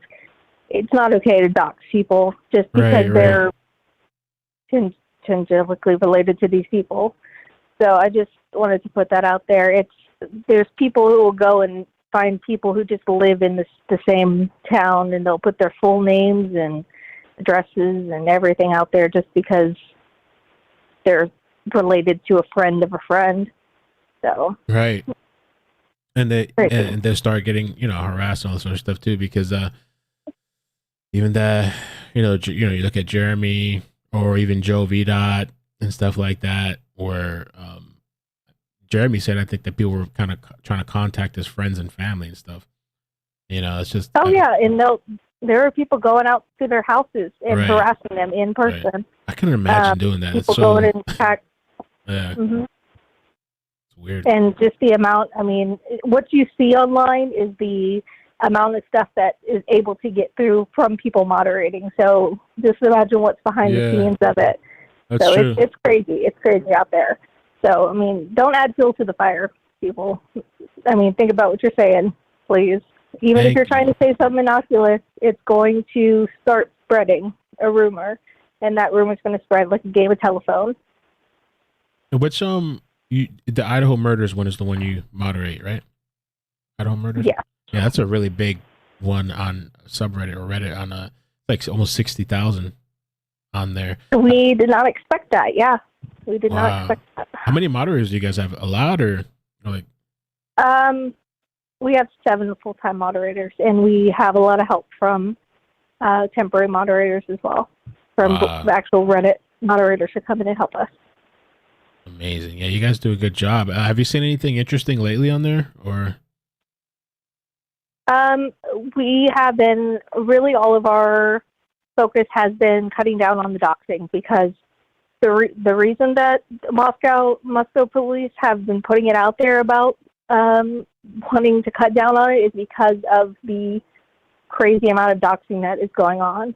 Not just for the people that, are in the media, just slightly connected, or people doing interviews, but just other people. Like, someone will get arrested for just a completely random crime in a town a couple minutes away, and people will start putting that person's name out, saying, oh, this person could have done it.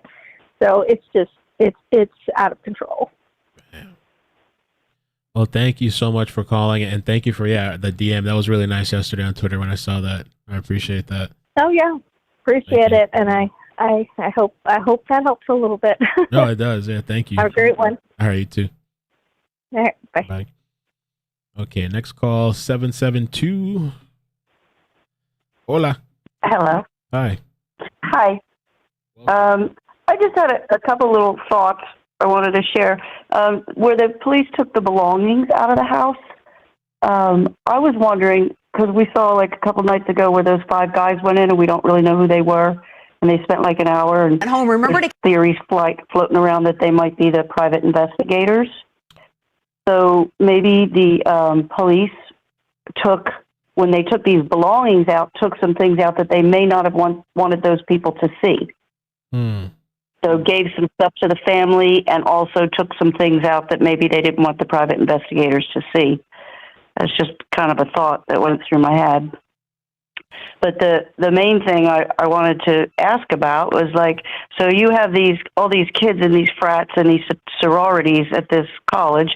This horrific crime has occurred, and when the president of the Sigma Chi was asked the other day by Brian Eaton if he had any cameras, and they said there's no cameras on the property. And this was at least more than 3 weeks after the crime. Like, it would just seem like if I was a parent, or even if I was a fraternity member, wouldn't you like be lickety-split putting up some cameras and trying to see what's going around your building? Yeah, that'd be like. I mean, priority. it just seems odd to me that.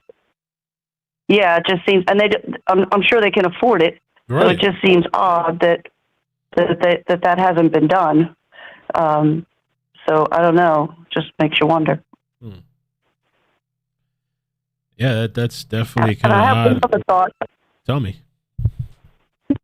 The cops that talked to the kids that were drinking, I heard something, and I don't know if this is true, that they weren't like actual police officers, that they're like campus security. Oh. As opposed to regular police officers. I don't know if that's true, but like it was like the innuendo, and it was on another show, and I can't remember which one because I'm watching a lot of them. But the innuendo was kind of like maybe there's a lot of stuff that goes on that these guys kind of screen it, and instead of calling 911, they kind of screen the nonsense calls. So, maybe there is stuff going on, more stuff than anybody's aware of. And that could be really any college. Yeah, I would think they but should. Mostly as a parent. Get some cameras like there. those cameras, why are there not cameras now on those frat houses? Yeah, I was talking to Civ when I was talking to Civil last night too. We were kind of talking with the police and the call. It seems like obviously it seems like they got a lot of influence, power over there, kind of. Yeah, I don't know. Another thing I saw today, there seems to be a big divide in the community between the people who live there and a church. It's a Christian church, and it's somebody said Latter-day Saints, but I don't think it's Latter-day Saints. I think it's like something Christian. And I think it's Christ and Church. they're well, hold on. Christ Church, and they're pretty pretty extreme. Let me make sure this is the one I'm thinking of. Is it Christ Church? It's been there since. I think so. And they're kind of an extreme, and the extremes make me a little nervous on either end. But they seem like, and they kind of are infiltrating. And I've heard more than a couple local people being interviewed saying that there's some conflict between the people that live in the community and the people from this church. Don't know, again, if it has anything to do with anything, just thoughts that, as I watch. Yeah, that church has some controversies. I mean, there's a wiki page about it too, but I've also seen articles. There was a Vice article about it, and there's something here that it says, let me see. And this one's from Moscow, Idaho. Christ Church. And it says, let me just scroll down to what I was looking at here. The part I was looking at says Christ Church has garnered widespread attention due to numerous allegations of SARMP within the church's congregation. And it said the church leader here, Douglas Wilson, himself has appealed multiple times to judges and police officers to ask for leniency for church members involved in P. And I thought that I even saw an article where they're talking about some guy got caught with child videos and stuff like that too. Oh, here they even referenced the Vice article here. There's a whole I read deep thing with this church. Yeah, and like nobody's really mentioning it, but I like the only way I heard it was like they interviewed some of the local people that live there. It was a guy that was an Uber driver. He does Uber and DoorDash and all that, and he said they get like hundreds of calls a night for deliveries, DoorDash, really, all that, and that they all have cameras. So that area, he said, it goes on all night long. And he was also saying that he's losing like $500 a week because nobody's ordering stuff because they don't want people coming to their house, which is understandable. So interesting. Those are just some of my thoughts. The other thing too, one of my friends had showed me like a Facebook page that talked about all the businesses that the church is buying out, and so they're buying out a lot of businesses out there. Right, and land, I think, also property. Mm-hmm. Yeah, there's a whole website talking about all the companies that have been bought up by the church out there. And I even had a caller tell me about it before. I forgot what he said. So something like that. So, yeah, those are just some of my thoughts. I won't tie up your line, but thanks for listening. All right, thank you. Yeah, appreciate it. Thanks for calling. Take care. Bye. Bye.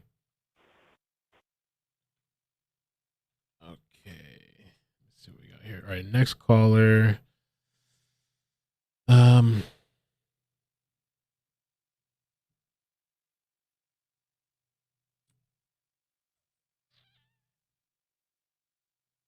There was that guy. I remember I saw that news article. Somebody from the church had a whole thing.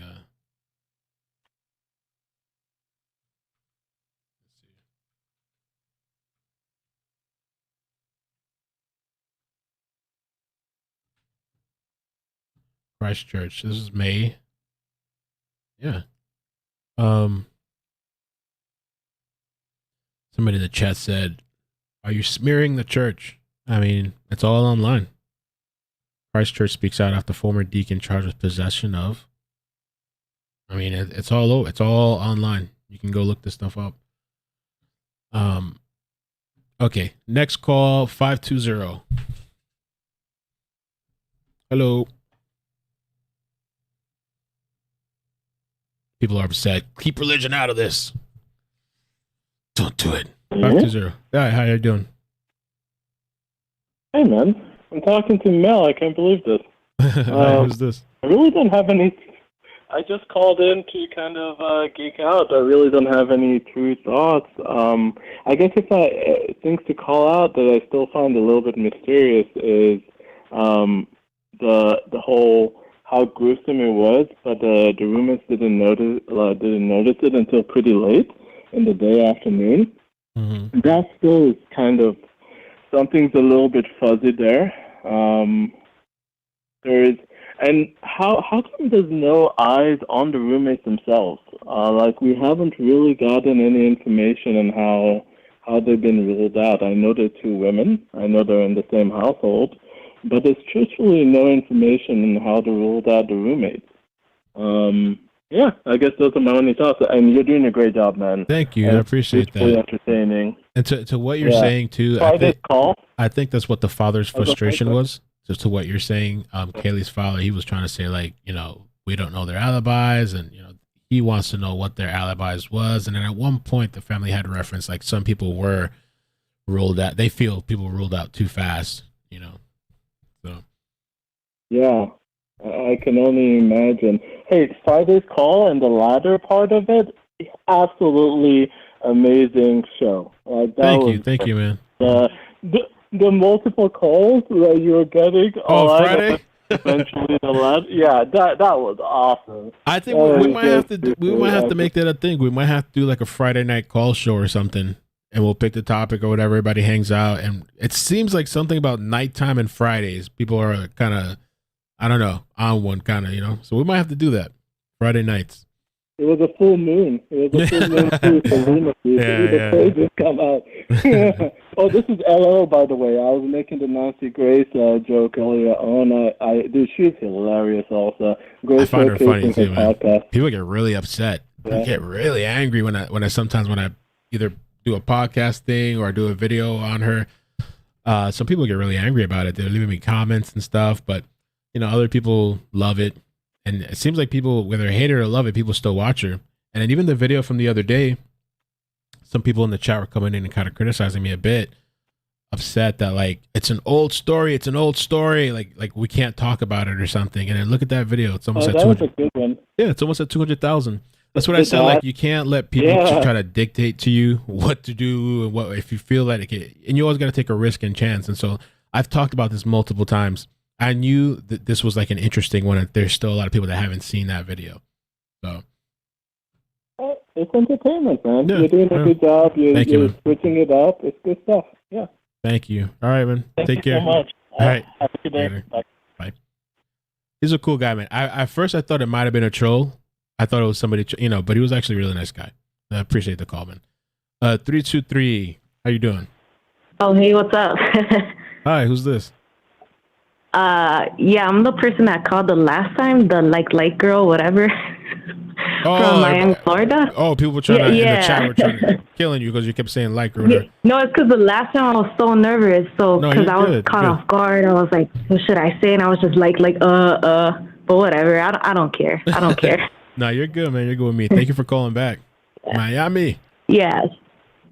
What's going on? Yeah. So, I think it could have been some girl who was jealous of Kaylee because people might think it could have been a guy or whatever, but I mean, there is stories where there's women who get just so envious of women, right? Like Snow White, where I forgot the character's name, the queen, where she asked the mirror, oh, who's better? Kind of similar, maybe, where maybe a girl liked the guy and Kaylee was messing with that guy, but she was single. And so maybe the girl, she was like, oh, nobody's going to take my man. so I'm just gonna hurt her. But I mean, it could have been. I think it's more than two people, because if it was a girl, I don't think she could have done that herself. You know, could have been like a couple. Well, I had a friend the other day that like hit me up. We were talking for a little bit, and she was just saying like the only thing too, as far as like, you know, for people thinking, you know, maybe Kaylee was a target, and for whatever reason, she was telling me, you know, Kaylee kind of had like she dubbed it glow up, meaning like she kind of came up, you know, like she was doing really good, you know, finished school, new job, traveling, new car, like doing really well, you know, pretty, all this kind of stuff, and you know, she left the guy, her ex, and she just seemed like moving up in life and moving on, kind of thing, you know. Yeah. So that could, I mean, people do that. Because so I'm in my late 20s. I'm not gonna say how old I am, but when I was like 20, 21, I was with the guy, and I'm just like, no, you're not gonna hold me down, because when you're young, you're not thinking about settling down. You're thinking about leveling up and just being a better person. So I was just like, no, I don't want no, you know, commitment, like F you, whatever. But you know, but when you get older, you're like, maybe, you know, oh, you can't. That would give away your age. 2014. No, 2014. So yeah. Okay. It's whatever. But I think it could have been a girl. I think it could have been a girl who was just jealous, because there is nasty women out there, for real. There is nasty women, nasty ex-wives, nasty women that are just so jealous of beautiful women like Kaylee, successful, and then they're just like, oh, I'm gonna, like, you know, I want revenge or whatever. I mean, there's just some horrible women, but I mean, it could have been, you know, two people or some crazy guy, but I mean, I don't know. Well, thank you. Yeah, I mean, it's a good point you bring up as far as like, you know, jealousy or like, you know, her coming up or doing well. And yeah, you'd be surprised, man. Sometimes you don't even know it's somebody, you're just going about your day, going about your life, and there's somebody that's just really upset and angry just about the way your life is going, you know, and they're so, I always thought that was kind of weird, because instead of focusing on somebody else and being upset about what somebody else has, you could just focus on yourself and work on improving yourself, or learn and getting from more. that person, like learn from her, you know. Yeah. So, but all right, thank you so much for the call. Appreciate it. All right, bye. All right, bye. That was a good call. I like her. 253. Hello? Hi, how you doing? Hi. I got to say, I'm just really excited I finally got through. I've called you a couple of times, and your lines are blowing up, so congratulations on the channel. You're doing very, very well. Thank you. Appreciate that. I know there's other callers, and I'm going to try to condense my thoughts as much as I possibly can, Sure. And just give you some quick info here. And so I work in the legal field. I actually worked in criminal law for a time frame. And just to give you guys a little bit of an example of why Kaylee's dad coming out and giving out info is not a good idea. So in my firm, we were working on a case. And basically what happened is one of the a key witness that had witnessed an actual murder, her information got out into the local public. This witness ran.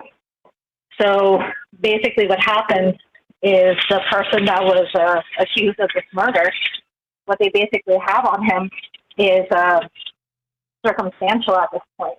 That's why the police are probably being very cautious.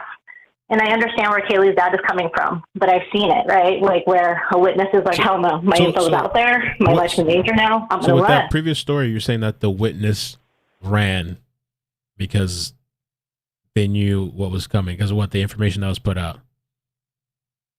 Got it. So my particular firm. Can you hear me? Yeah, can you hear me? Did they ever catch him? The guy's in jail right now. Okay. So I don't want to give too much information because the case is ongoing. So I don't want to give too much info. But the key witness that had a lot of the information they had, our firm had, was circumstantial, right? Like, okay, pings, right? The victim's phone was pinging by this home. You know, but there was so many other people involved that the one person that said, I witnessed the murder, I saw it, you know, but I'm fearful for my life. that witness's information got out into the public, local media. Her name was all over the place. And what basically happened, this witness ran. She ran. This was a key witness that witnessed the actual murder. She saw it. So she ran. So basically this person now, you know, when they're doing the whole negotiation, plea deals and so on, there's so much that goes into it. There's proffers where the prosecutor goes in and talks to, you know, the defense attorney, and they try to make plea deals. There's so much that goes into it. It's extremely complex, and it's very, like, you got to be very careful, you know, like that particular case, because that witness ran and she's nowhere to be found. You know, he's in jail, but he has more of a chance to negotiate because the key witness is not there to kind of, you know, like, give more information on how things happen, you know. So that's why Kaylee's family going out and giving information is not a good idea. But obviously, yeah, of course, they're hurt, they're in pain. I think it is a good idea that they're getting an attorney, because maybe an attorney is going to be able to sit them down and tell them, hey, like, this is what you're looking at. This is what can happen. So I think it's a really good idea that they're getting, you know, an attorney that's going to be able to kind of talk them through things. So I think it's a very good idea. And most likely, though, their families are not talking because they're aware a little bit more. On top of that, they're probably numbed by a lot of, like, the pain and stuff going on, that they're not overly focused on, let's go talk to a bunch of different media sources and give out a bunch of information. They probably had some people kind of calm them down. The Kaylee's family still is super active. So I'm hoping the fact that they're getting an attorney is going to help them calm down. Well, so that's one thing there. I want to ask you real quick about that too. I want to ask you, sure. So do you think that, because I read one article that he got the attorney to try to force the police to release evidence. Is that something? Can the attorney put pressure on them to release information, or they don't have to abide by anything the attorney says? No, when you put in what they call a public disclosure request, even attorneys, when they go through, there's certain laws that are put in place that basically protect certain types of evidence during an active investigation. And once they release that information to the attorney. Oh, no. Hold on. Stay right there on the line. My thing hung up. For some reason, my Google. What happened? Oh, my gosh. Give me 1 second. It's my fault. I hope I didn't drop all the calls.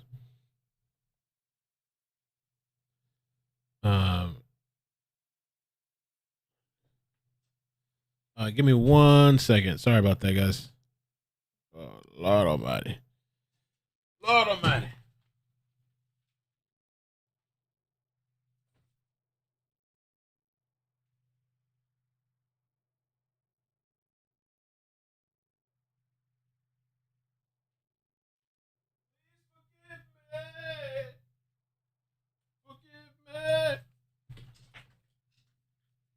All right, my bad. If you're on the lines, hold for a second. I don't know why it does this every time.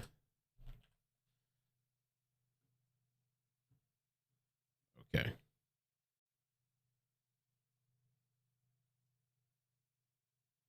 Oh, I put the wrong name. Oops. There we go.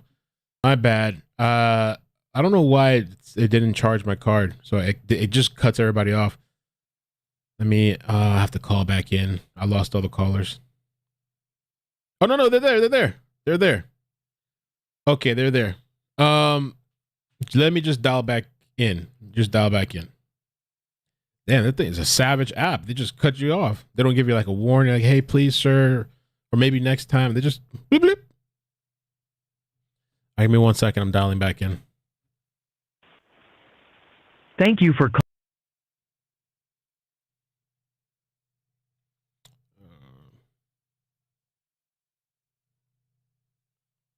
And hopefully, just stay on hold there. I'm coming back. There we go. Can you hear me now? Face. Hello? 253. Can you still hear me? Person with legal background. 253. Maybe I'll call her back. If she's okay with that. 253. All right, let me call her back real quick. Hold on. And then I'll get the next calls.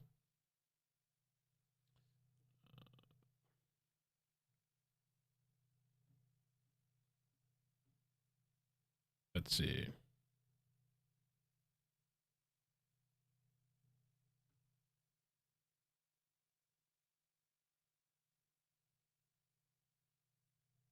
Hello? Hey, I'm sorry I lost you. I got cut off. Oh, no worries. Yeah, I figured. I was like talking and I'm like, what happened? So the last thing Yeah, was so I'm hoping I'm hoping. Go ahead. the Sorry. last thing was like you answered my question about the can they force information? That's what we were talking about, the attorney, and you were talking about the public disclosure, I think, or You got it. Yeah. So I'm hoping I gave a little bit of information even to your viewers to kind of give them a little bit of insight how the legal field works, specifically criminal law. I've kind of worked in a couple of different types. I love criminal law. I got out of it because you see a lot of gruesome things, right? Like autopsy pictures, crime scene pictures. I have a hella weak stomach, so like I can't do it anymore. But I still like love watching shows like yours and things like that, you know? right? So are you there? Yes. Yeah. So you're doing a great job with your show. So one more thing, and I'm going to make it super quick. So the other day when I was watching your show, and there was a gentleman that gave a really good theory. And I also got to say, it's really good that you don't go out, and people have to understand that even YouTubers and people online, you guys are open to liability too if you guys name suspects, right? If you say, oh, no, I know this guy did it. People can get sued. You also know that he's being very smart about it, not giving like his direct thoughts.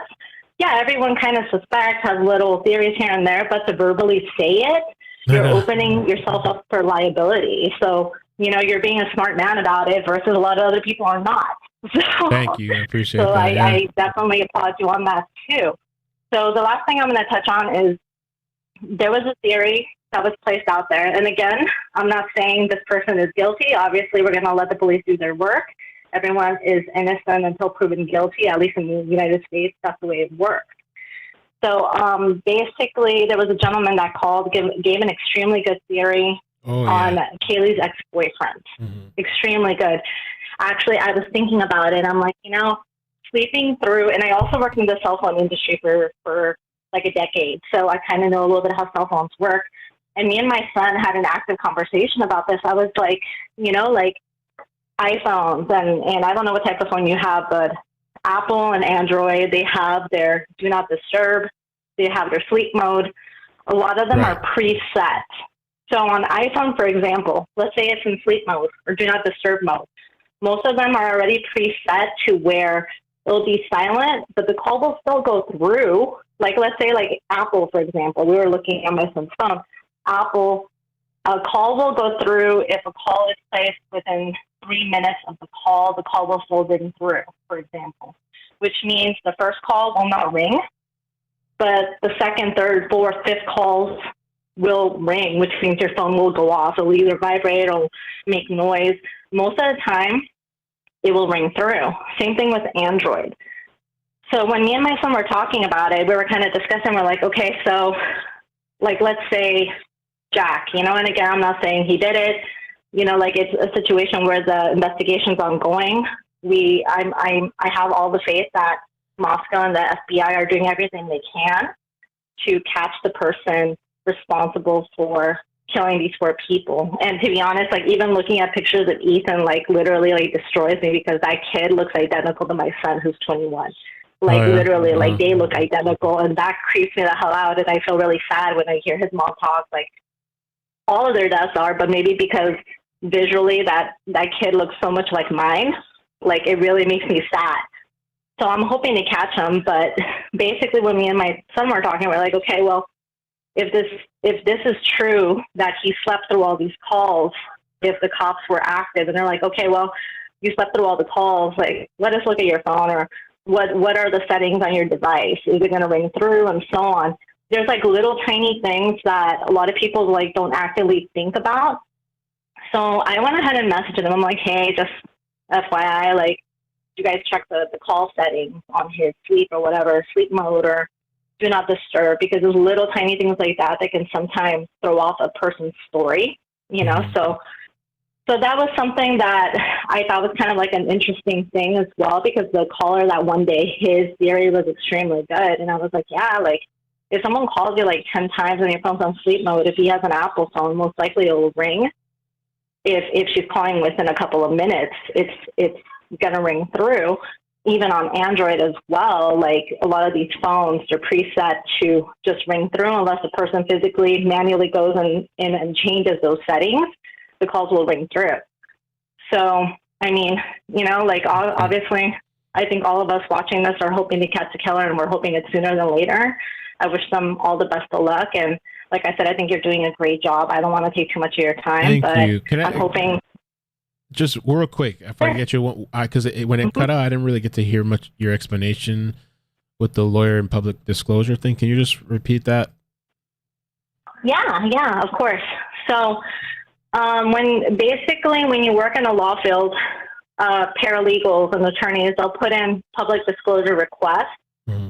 Like anybody else, they'll go in and put in public disclosure requests, and then they'll cite certain laws and certain things to be able to get that information. Then you'll get a response from the state or the county or the police department saying, give us a couple of days to go ahead and research this, and we'll get you this information. So most of the time, it takes a couple of weeks. It's not a quick process. Most of the time, it takes a couple of weeks because they're reviewing the laws and matching up the information they have. And then they're noticing, okay, what parts they have to redact, what information they can release, what information they cannot. And then they release all these documents to the person requesting it. And then at the very bottom, they tend to cite, like in Washington State, that's where I'm at, they'll cite RCWs.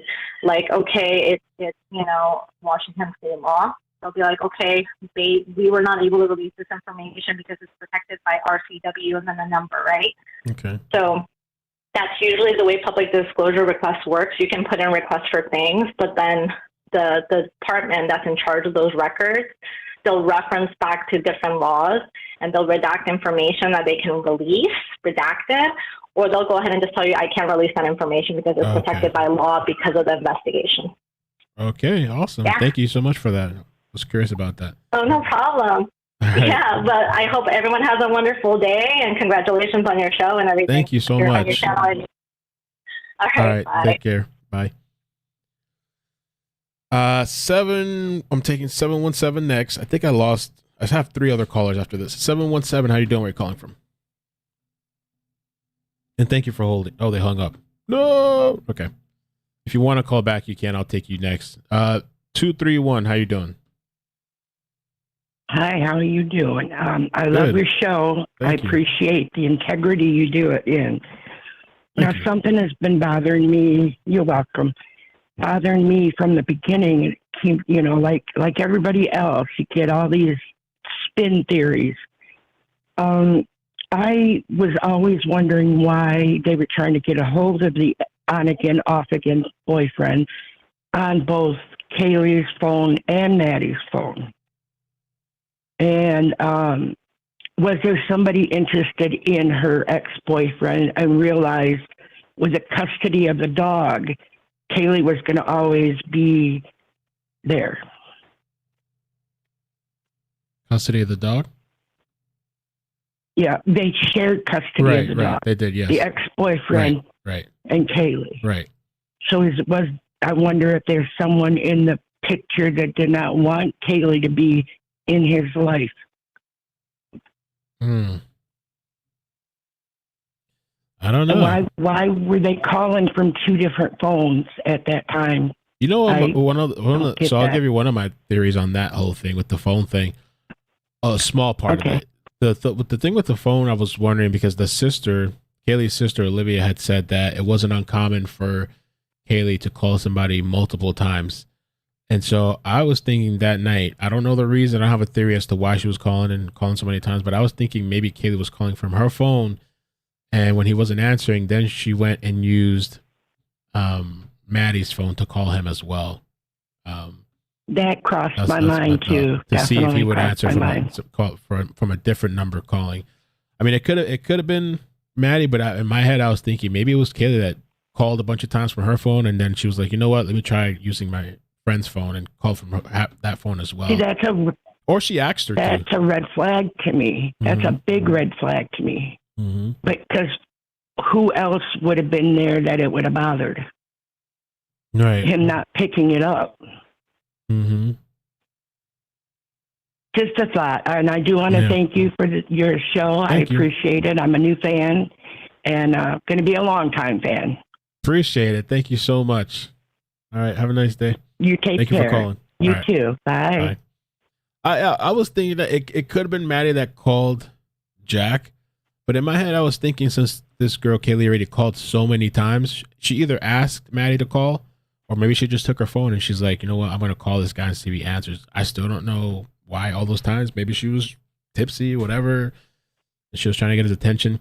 The other thing that I had heard people say, and Silvio talked about this, and when the Friday calls, people were saying as well, is like, when Jack woke up that morning, did he call Kaylee back? Because Silvio yesterday is like, what if the woman call you all these times, 10 times, 12 times? What's the first thing you're going to do in the morning?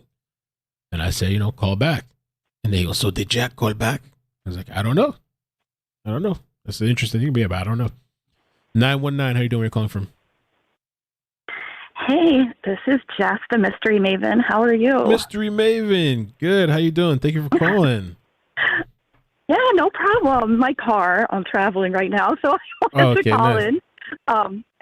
Yeah, so I just wanted to say, I'm as an attorney, I'm so concerned about all of the chatter about the DNA, and I've heard a lot of people saying like the DNA is going to be, the end all be all type of thing with this case, and I'm so concerned about that because from a defense standpoint, if this is someone that knew any of these victims, not necessarily Ethan, but the girls, I think you've probably heard this before, but like their DNA is going to be all over the place. Mm-hmm. And as is, fingerprints, even fibers like from their home. And I think that my feeling is that it's going to take a while for them. And I think that even though they're going to most likely, they're going to test the DNA and they're going to get DNA evidence and all of that stuff, we hope, like we have our fingers crossed, right? And of course there could be like commingling of blood and all of that.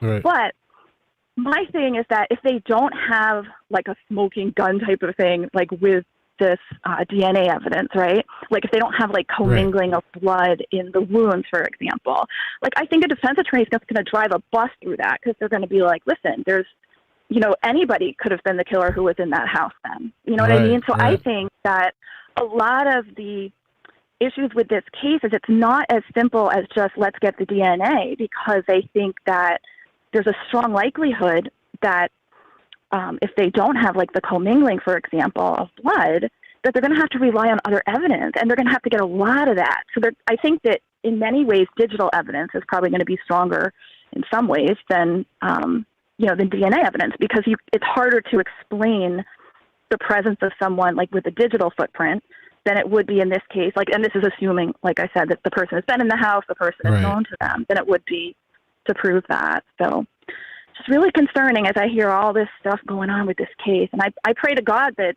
maybe they have something really strong and they're just looking for corroborating evidence.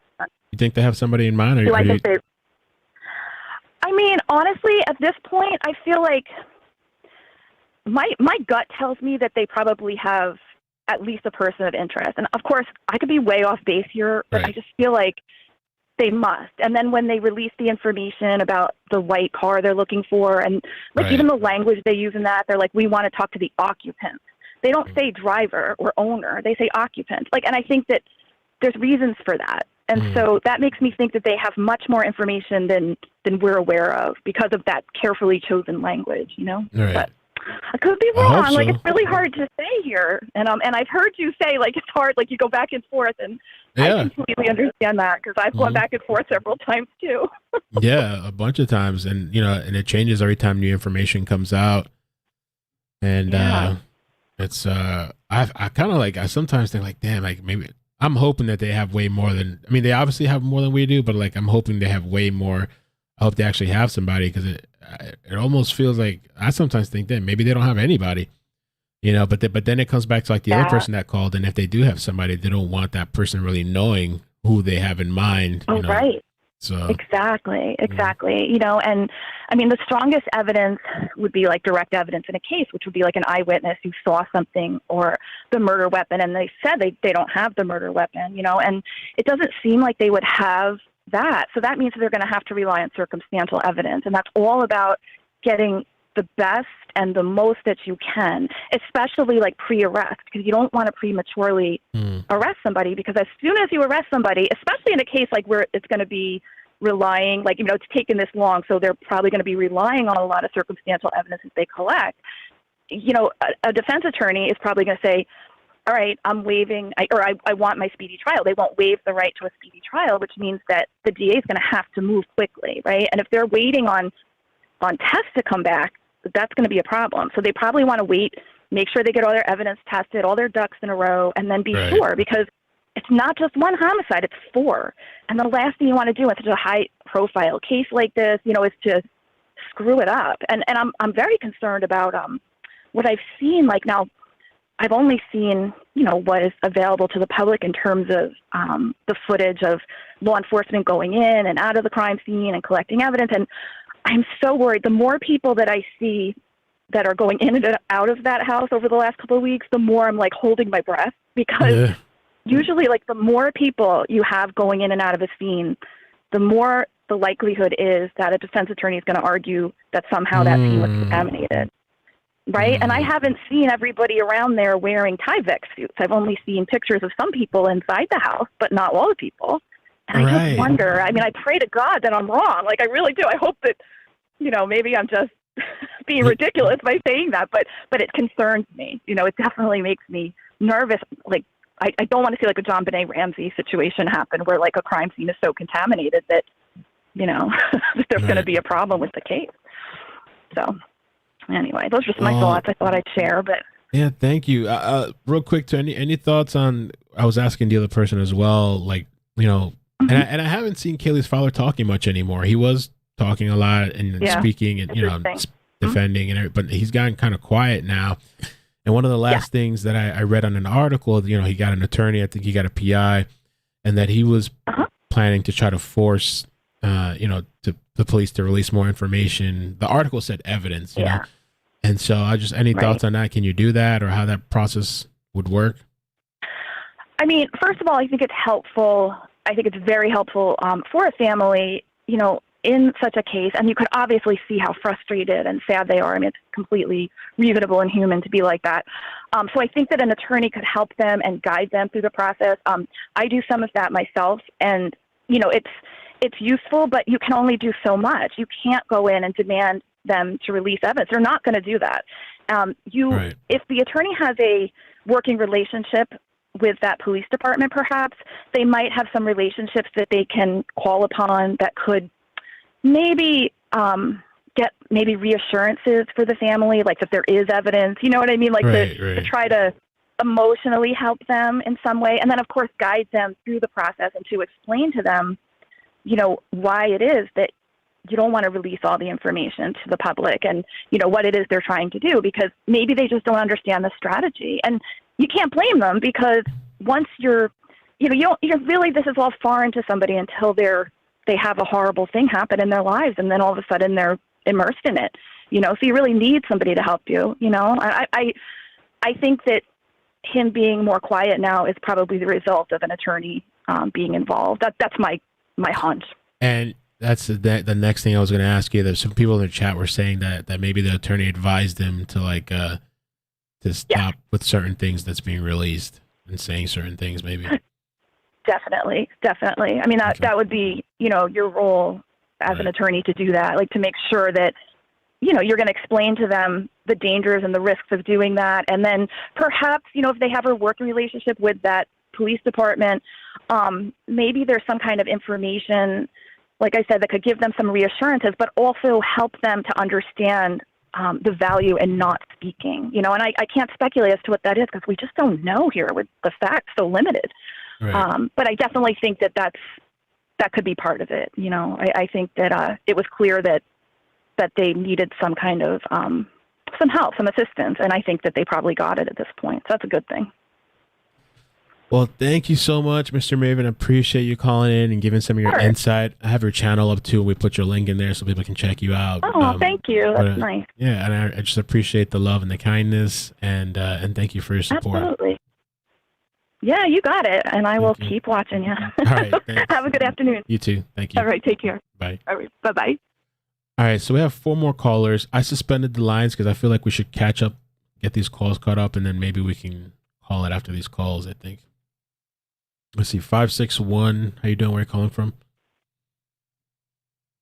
Hi, can you hear me? Yes. Somebody in the chat said the dog should get an attorney because so many people were harping on the dog. Hi, how you doing? I'm doing good. I'm calling you from Florida, actually. Amazing. I've been a PI here for many years. You've been what? I've been a PI. Oh, nice. Okay, cool. How long? Yeah, so I just wanted to say, I don't know if you've seen the Spotify from Kaylee. So somebody I sent you a link. Yeah, you did email me. Gmail? Let me take a look. I can't play it on stream, but I was let me see. They like on the Spotify you can do like a sample, but I just wanted to highlight the first song and the fourth song on that. Says a lot to the state of mind of it's a playlist from Jack to Kaylee. Oh.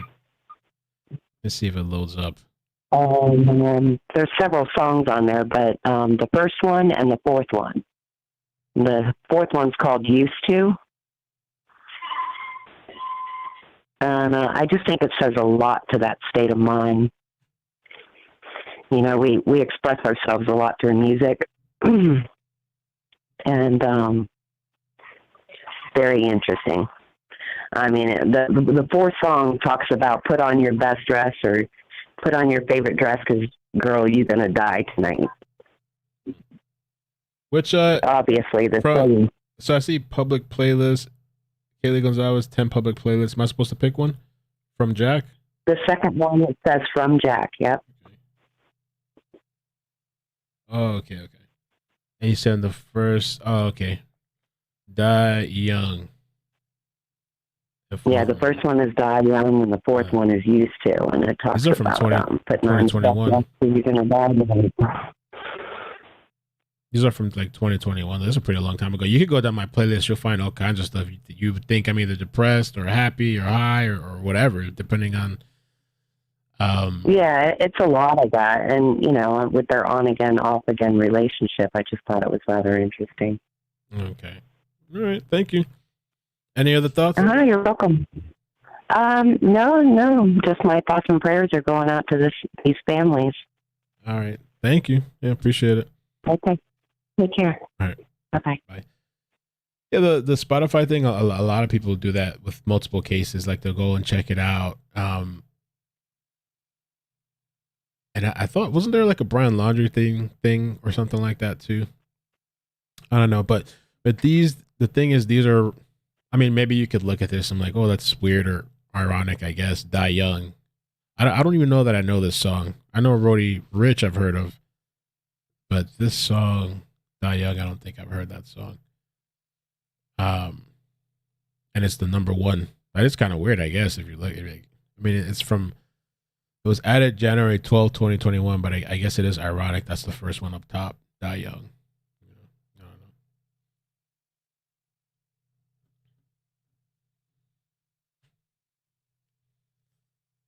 All right, let me get the next caller.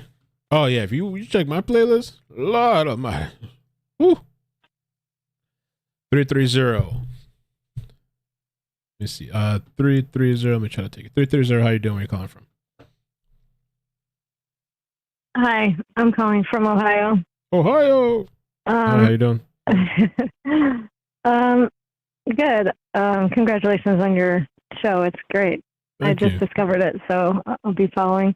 I really agree with not the caller that just was on, but the caller before that, talking about how hanging your hat just on the DNA is not enough. Yeah. Because if that's all you do is hang your hat on the DNA and the rest of the case doesn't make sense, you're not going to get a jury to convict that because all you're doing is you have to have reasonable doubt. That's the burden of proof. And if there's reasonable doubt, like, oh, this guy's DNA, but it could have gotten there any other way, and you can't rule out someone else's DNA because of how many people are in the house, or he was in the house before. I don't think you can do that. I mean, I don't know if this was years ago that I followed the David Westerfield trial. Did you follow that? No, I haven't. What was David that about? Westerfield convicted of, he had taken that little girl, Danielle, and killed her, and it was pretty gruesome. And that was really basically a circumstantial case that was put together. And it was a good one. And it got him. And I think DNA is powerful, and of course it's going to take them time to go through. That must be a type of forensic nightmare over there. But with the blood, it hopefully will be more clear. But I just don't think, like she said, you can't just say, "Oh, they'll find the DNA and that'll be it." That's it. You can't. True. That's not enough.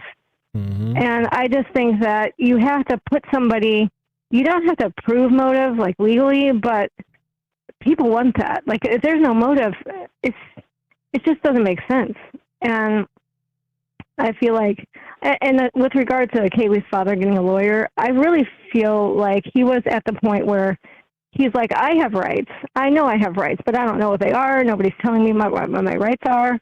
So I'm just going to get my own lawyer to represent me, to be my advocate, and to be the go-between. And it should be better for both sides, because now he's going to know, what do I have the right to know? What do I have the right to say? What do I not have the right to say? And I think that it's going to just be beneficial for everyone. And if there is a PI on it, then he's also going to be able to tell you, like, hey, my PI is, this is what you're able to do. This is crossing the line into what they're doing, and this is what you're allowed to do. And I just think it can just help. This seems like a lot of blurred lines for these families, because they're obviously frustrated. Yeah, no, I think it's a good idea. And I don't think that, I don't think the police department really has done a very good job of keeping them informed, of what are you allowed to know. They may be saying things they shouldn't say, and they're like, oh, well, we just told you something, so now we're not telling you anything. And, there's probably just a lot of clarifications that are legal.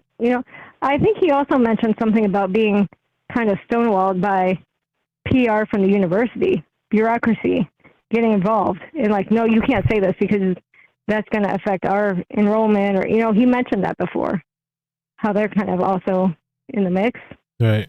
So I think he's just frustrated. Like, they're trying to keep me from talking because they don't want their, university enrollment to be affected. Right. And he's just, I think it's a good thing. And I think that's why he is being quiet, because now he's getting like his answers, like, here's what you're allowed to know. And he's actually getting somewhere. And before, they just kind of were like, inconsistent.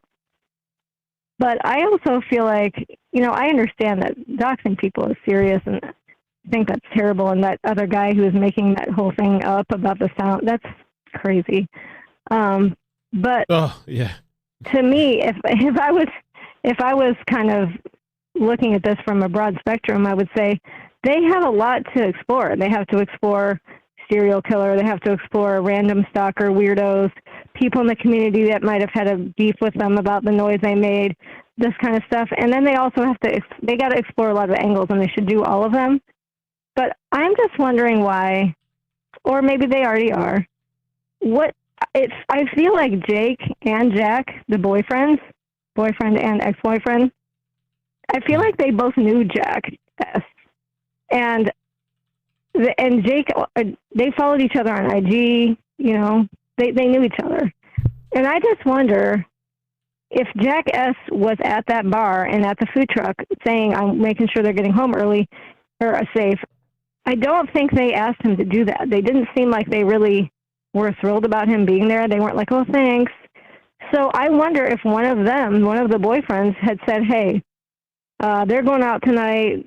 Can you just keep an eye to make sure they're not talking to other guys, to make sure nobody's creeping on them? And you know what I mean? What if one of those boyfriends had asked him to be, because why was he there?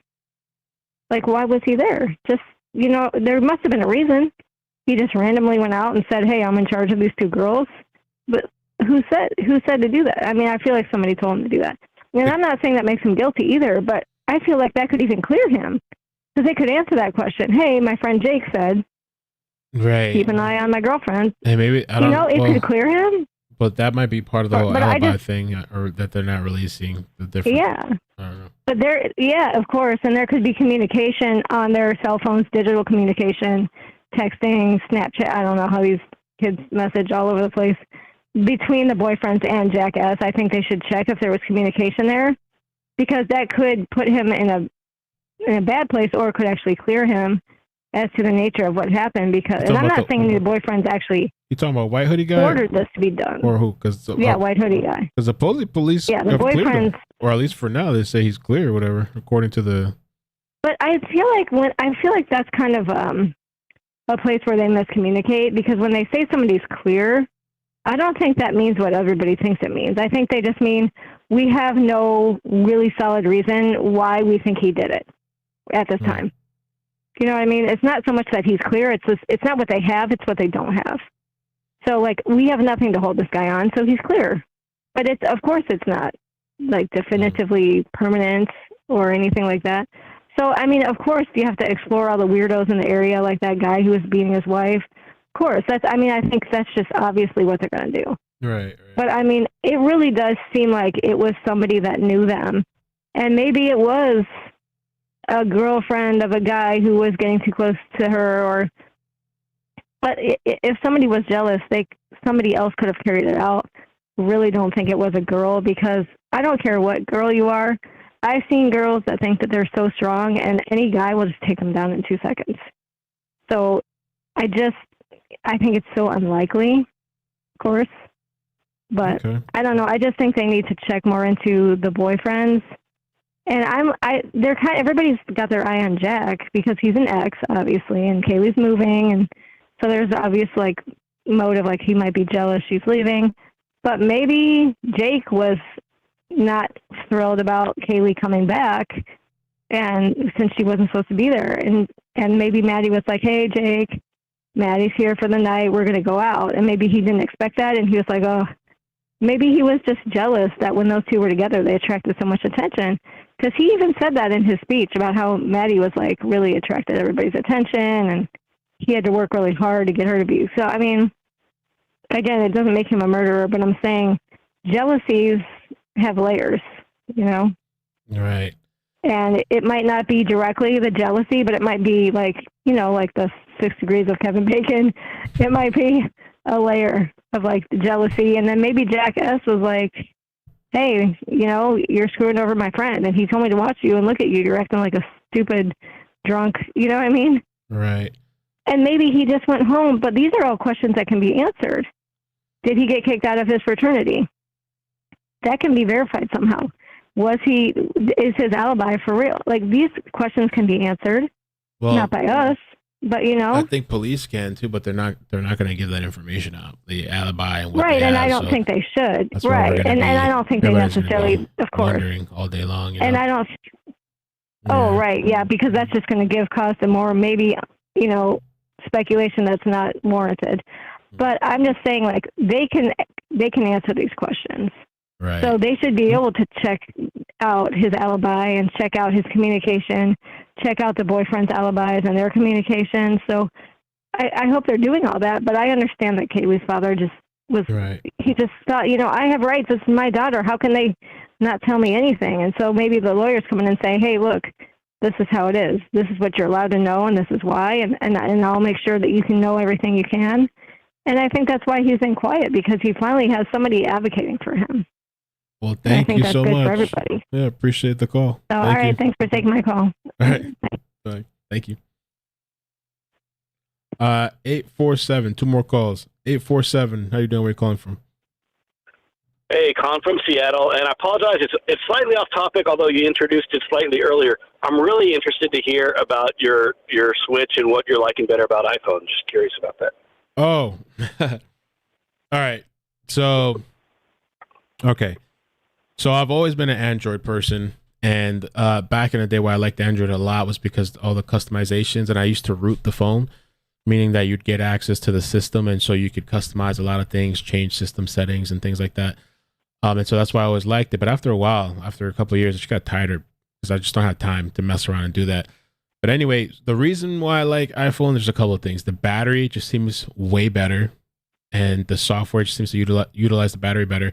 The Bluetooth functionality is better. I mean, like, for example, like if I'm on Bluetooth and I'm listening to music on the speaker, somebody calls me, I can answer the phone and the phone Bluetooth knows to not have the person talking on that speaker device. Android, the person, they start talking there. I got to switch, turn it off. My phone on iPhone, it switches it. So I automatically, I just pick up, talk. That's one of the things. I like the iMessage. The functionality of iMessage is way better than Android. Android, you still can't text a video. It's grainy as shit. Like, to people, you would think all these years they'd come up with some system. The only thing you can do is you can download some sort of third-party app or WhatsApp or Instagram or whatever. And then you have to check if the other person has it, and you have to double communicate back and forth. Or if they have I think Android came out with this, or Google came out with this message thing that nobody really uses. And so that's one of my things too. The iMessage is just, to me, superior. You can send high quality videos over iMessage. It's just fast for me. I like the calendar thing. The calendar app, if I go to a doctor's office, they set up an appointment for me. Automatically, it's in my calendar and it's on my phone and it's popping up. Android, for some reason, it never did that to me. It could be a user in my era, but Android never did that.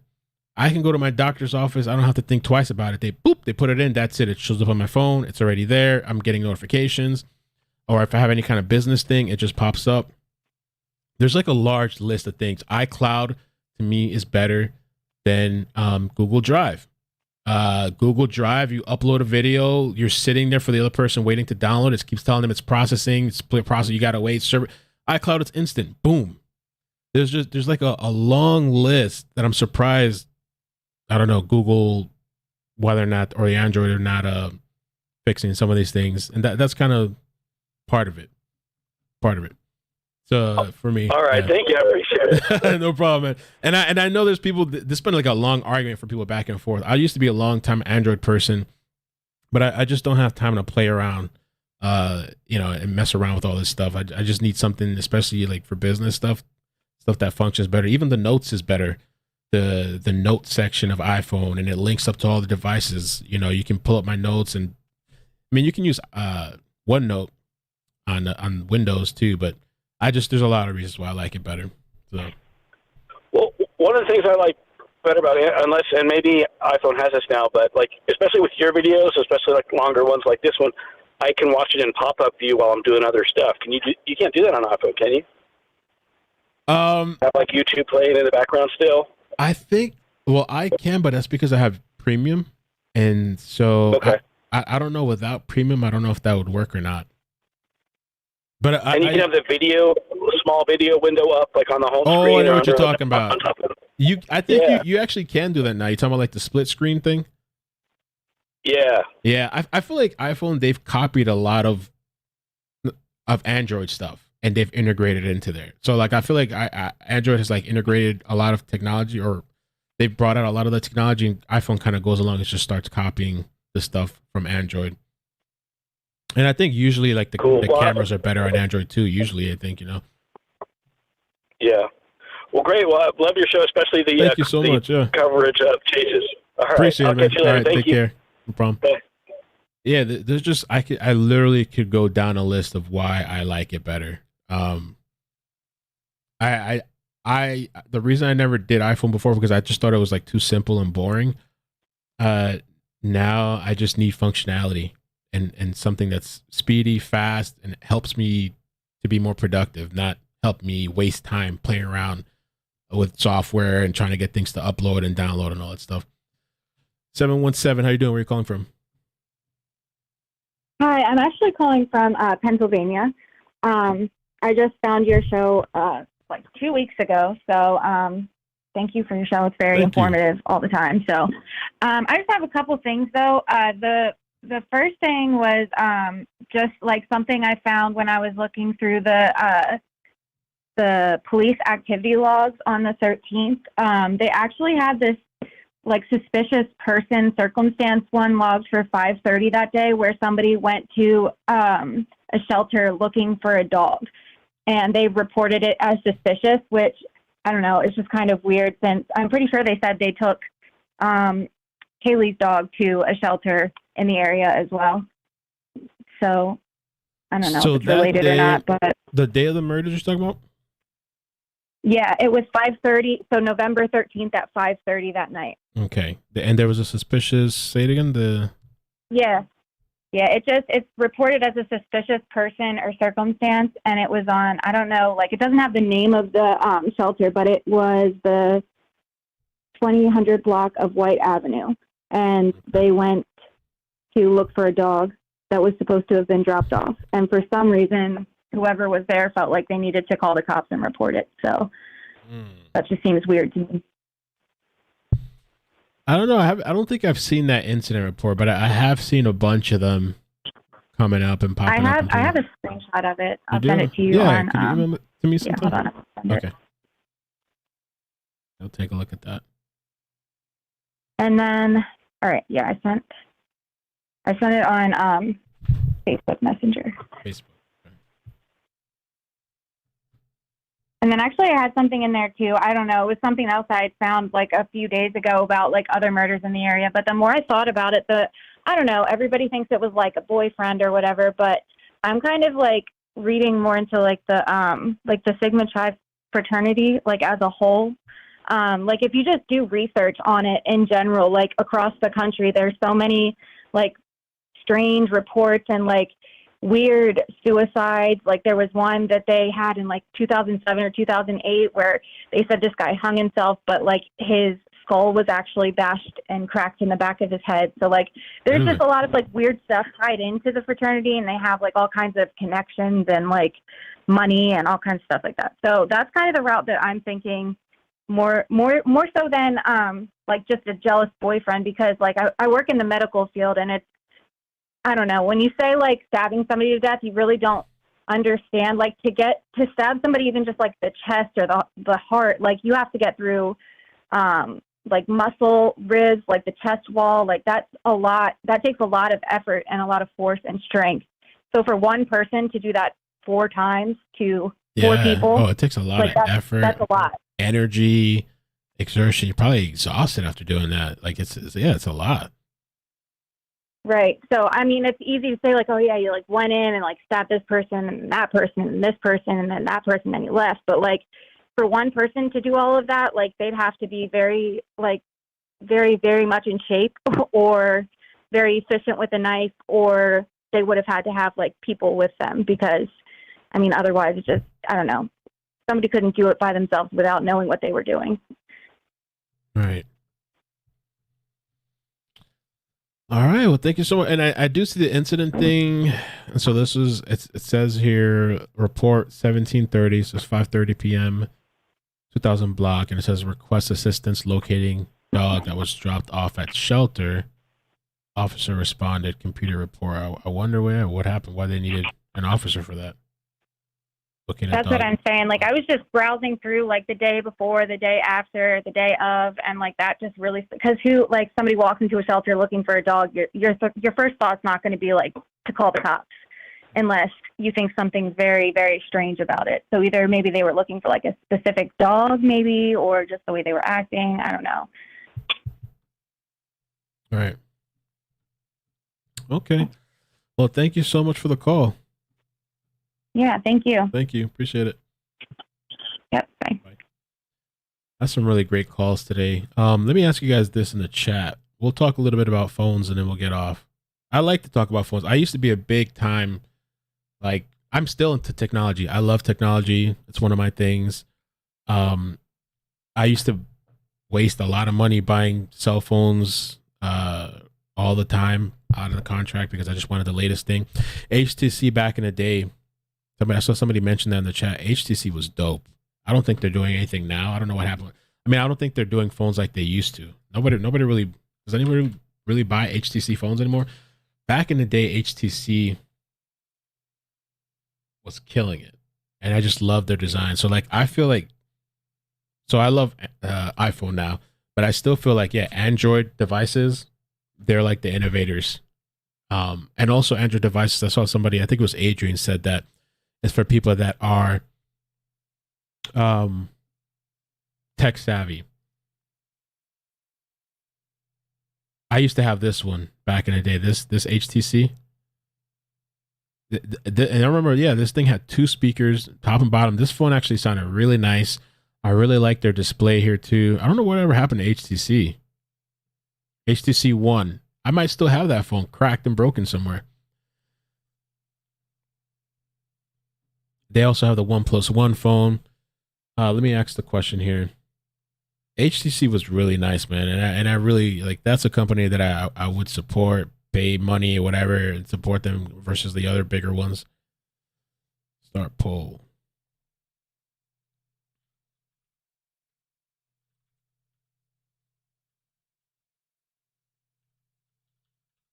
I like Samsung a lot too, but after a while too, like all the phones after a while, man, it's like, I mean, they all like do the same shit. Like they just, and then the upgrades, all the phones have come such a long way. All they're doing is bumping it up by like 10 megahertz or 100 megahertz or something now.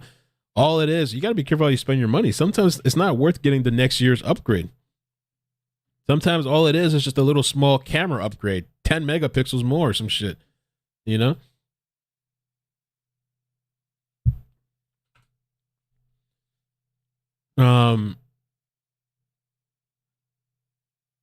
Let me see here too. When you type here, Android versus iPhone, I feel like my usage for phone has changed a lot too now.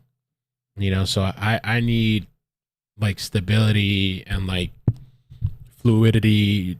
You know, I can't have like this thing where the phone's freezing, it's frozen, now it's not working anymore, or slowing down, which iPhone actually, there was one time, I think they got sued or something. They were slowing down their older phones when the newer phones were coming out. So they were releasing like, let me pull it up before I actually even say it. iPhone lawsuit. I thought the lawsuit processor.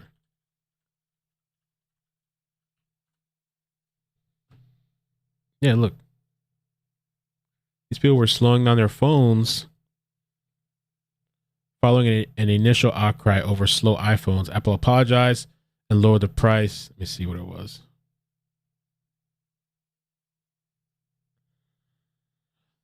To induce owners, let's see, litigation accusing it of quietly slowing down older iPhones as it launched newer models.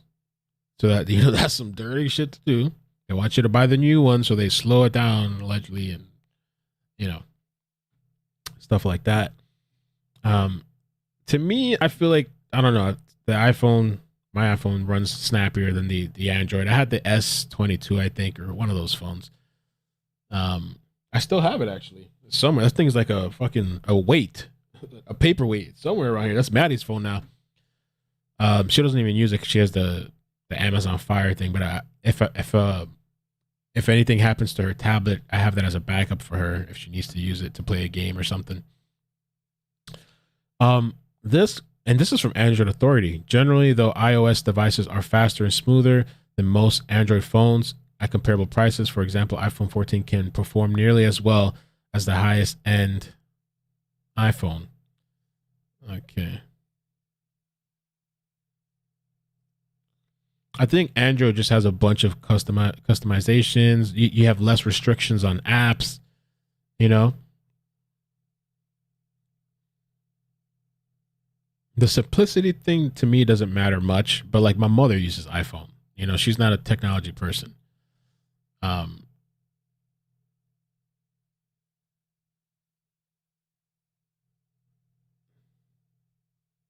see. They do have really nice support. So when I bought my phone too, I went to the Apple store, right? I wish I could find the video now. I was shocked and blown away by Apple. It's like it's a cult or something in there. They have like a strong ass movement. It's kind of like cultish or something. They were like, they had this nice music. I mean, I'm being sarcastic when I say cultish, but the place was packed. It had like, I went to the one, I think by Aventura. They had like a upstairs area, downstairs area. They walk up to, hi sir, how are you? Can I help you? I'm like, what the heck is going on over here?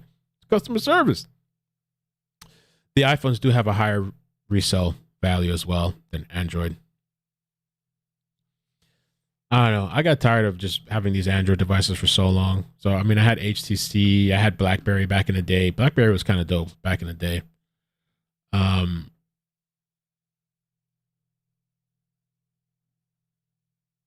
think what the thing is, too, is like iPhone's kind of somewhat given up on their coming up with new stuff, really, or like their designs.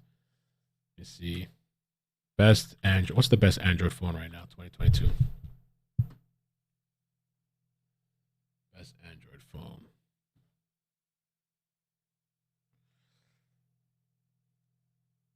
Damn, people actually, that foldable phone, the Galaxy Z. Oh, the Google Pixel. I've always wanted to try the Google Pixel 7 Pro. I've always wanted to try the Google Pixel OnePlus 10. Oh, they got a Google Pixel 6a.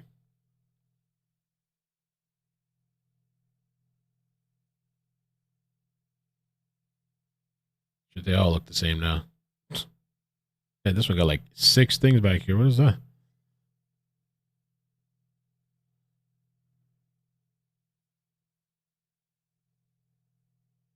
Snapdragon processors.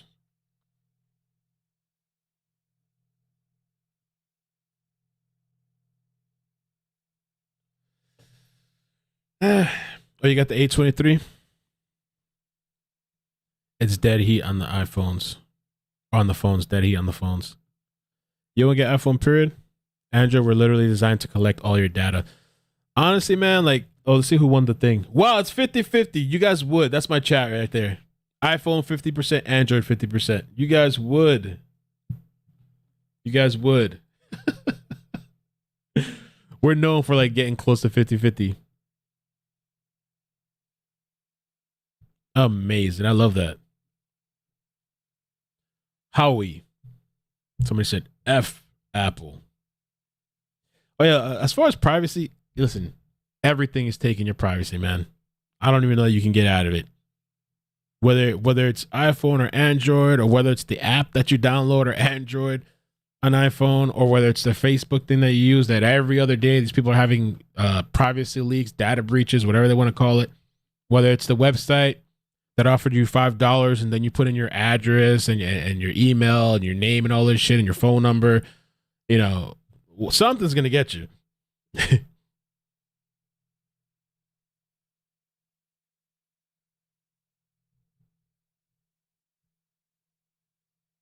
Nokia was dope back then, I guess. Nokia was dope. And let me tell you, I really like.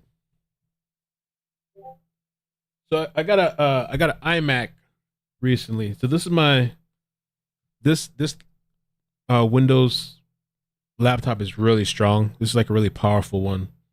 I don't even use this much anymore because I got the iMac, which I don't think the iMac is as powerful, but I just like the integration with the iPhone with text messages, which you can do that on Windows and Android with the website. But I just like how everything integrates on the iMac. The iMac too, to me, it just seems like a better media device for like watching movies. The sound sounds better than this one, and this is like a really nice laptop, powerful laptop.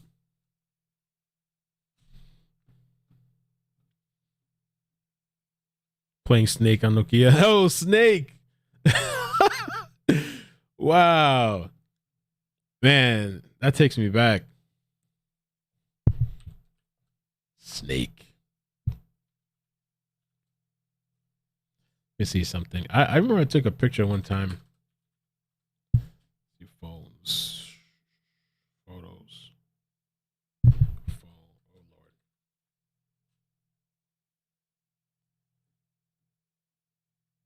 Jesus. Let me not go into my Google Photos.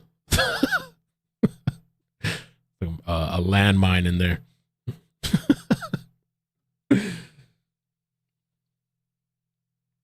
iCloud seamless love. iCloud is, I mean, I like it better than the other one, especially for what I do and stuff and videos and stuff. It's just, to me, it's faster. Nextel.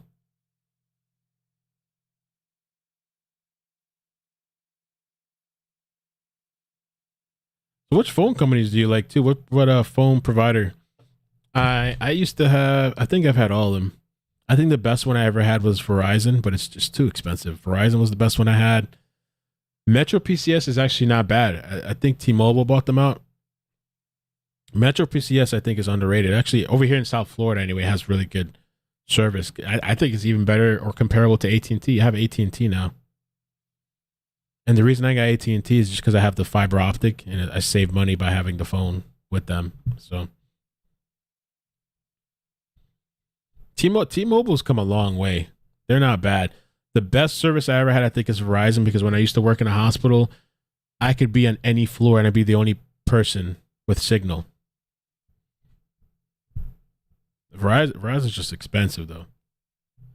And they have nice customer service, too.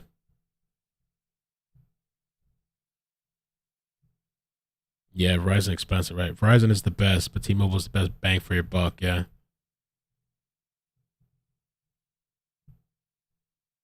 AT&T, I'm not too impressed with their cell phone service.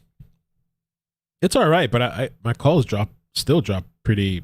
I think they drop more than when I was on Metro PCS. And the speeds I'm not that impressed with their speeds either.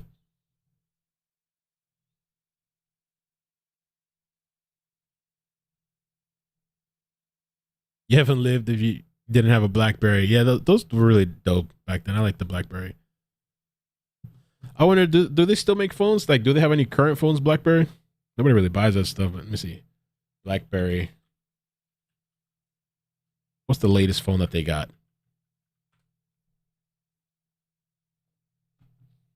What's BlackBerry doing these days? They got something coming out.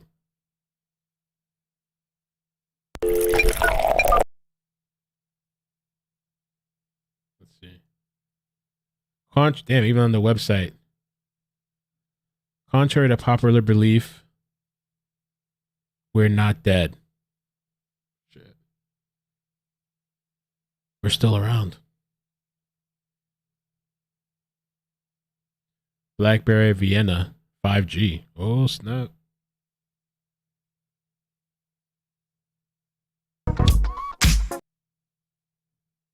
Okay. Still got the brick features.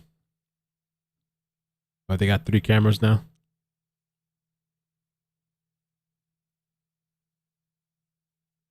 It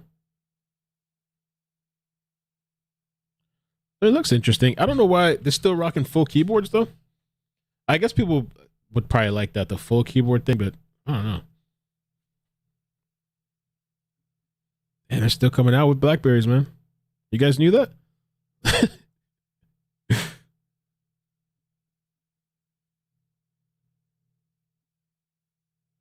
Those are supposed to be like good business phones, weren't they? Damn, bro.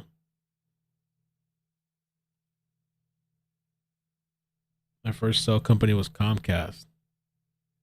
I didn't know that they were doing that before. I mean, they're doing it now with their internet, I guess.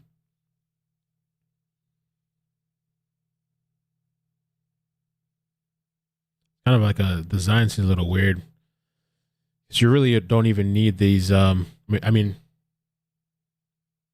I guess based on its maybe it's based on the OS, but you almost don't even need these touch buttons anymore. You could just have that on the screen, like an overlay on the screen or whatever. Like you don't actually need a physical back and recent button. I mean, a lot of phones still do that, I guess, but. So they still make apps and stuff for this?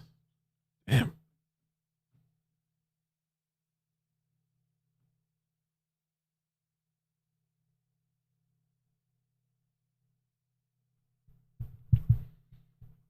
Metro's underrated, man. Metro's cheap, $40. And yeah, I have fiber. You guys have fiber? What kind of internet you guys got? 55% now say iPhone, 45% say Android. I'm on unfortunately I didn't realize I was on VPN when I did this stream. So I'm not gonna get the full speed. But I have 1,000 down, 1,000 up. Razors were kind of cool. Yeah, I used to have a Razor.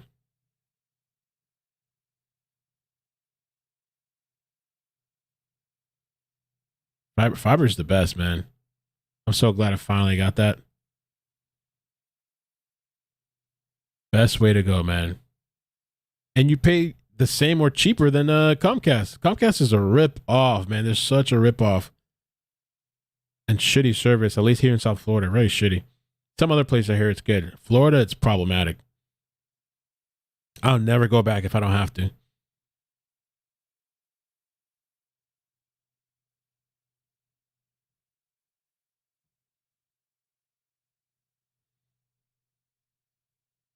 Windstream, no fiber, just DSL. Damn, DSL. Ooh. 56% cheap. The dope thing about when you can root the Android, the one I was doing, and I'm pretty sure people can still do it, but it's kind of harder now, maybe, because they've locked down the phones more.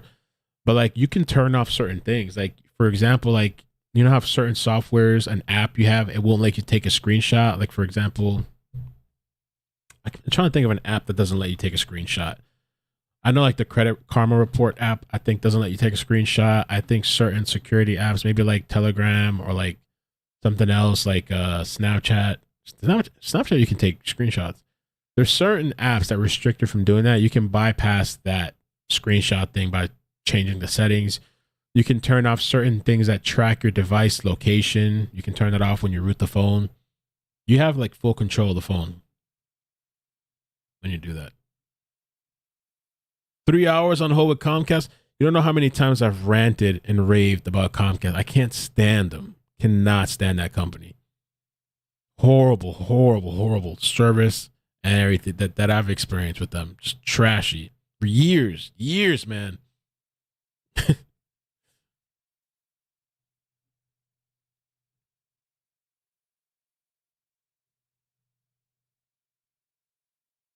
Excuse me, I work for Comcast and I'm offended. I'm gonna get email later.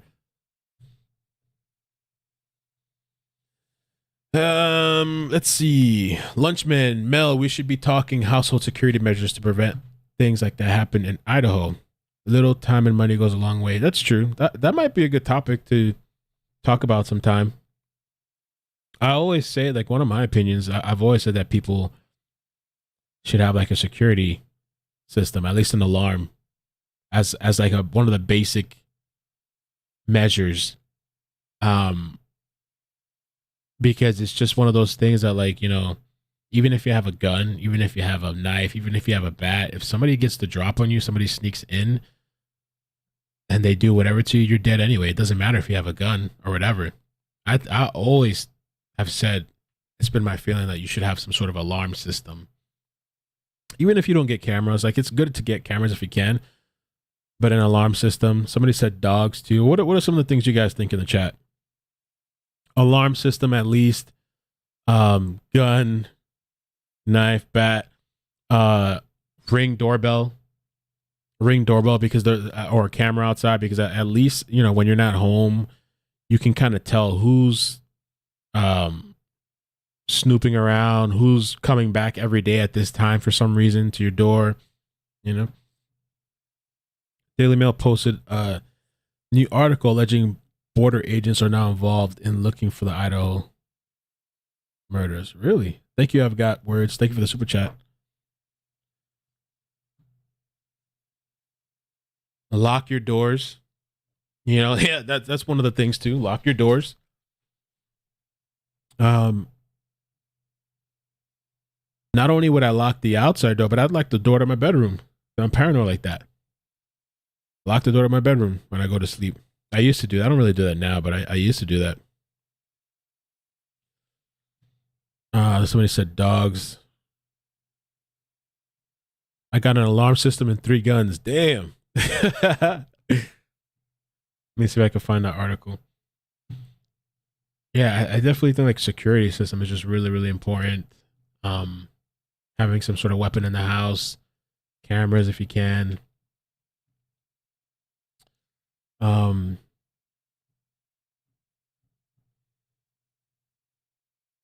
The doors and windows sensors, yeah. The booby trap.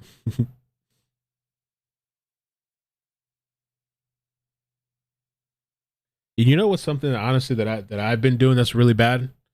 So I have keys, right? And we all have keys, but the keys that I have like 4 or 5 keys on there.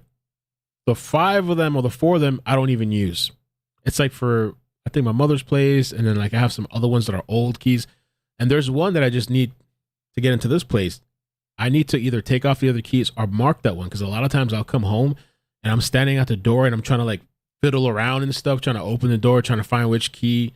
And I've been doing that for months, but all it takes is I just got to mark the key with a marker or something, wrap it in something. So that's another thing too, is kind of not standing at your door at night or whatever forever trying to get into your place, you know?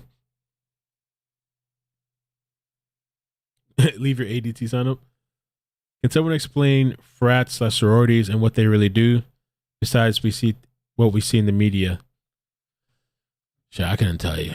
I don't know what those people do. I don't know. Yeah, what is their purpose? It's just like a congregation of kids that challenge each other and haze each other, and then you get certain benefits in school. Make you go through these weird rituals. Oh, I see the article you said. Damn, Border Patrol. Oh, yeah. Ooh. Border Patrol agents on lookout for white Hyundai Elantra seen near Idaho murder house as hapless cops tell students in town to stay in groups and be vigilant as families gather for fall graduation.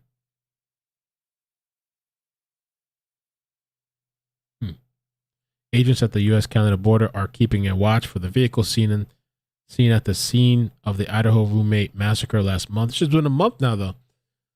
I mean, they're probably already gone. Maybe. Which saw 4 college students brutally stabbed to death by a still unknown assailant. They're going to be stopping a lot of those cars, though, I guess. How would they even... Customs and Border Protection made the announcement Friday, telling agents stationed along points of entry between the countries to be wary of the white 2011 through 2013 Hyundai with an unknown license plate. The announcement came shortly after cops in the town of Moscow said they were searching for the 4-seat sedan. Okay. All right. Thank you for that interesting addition.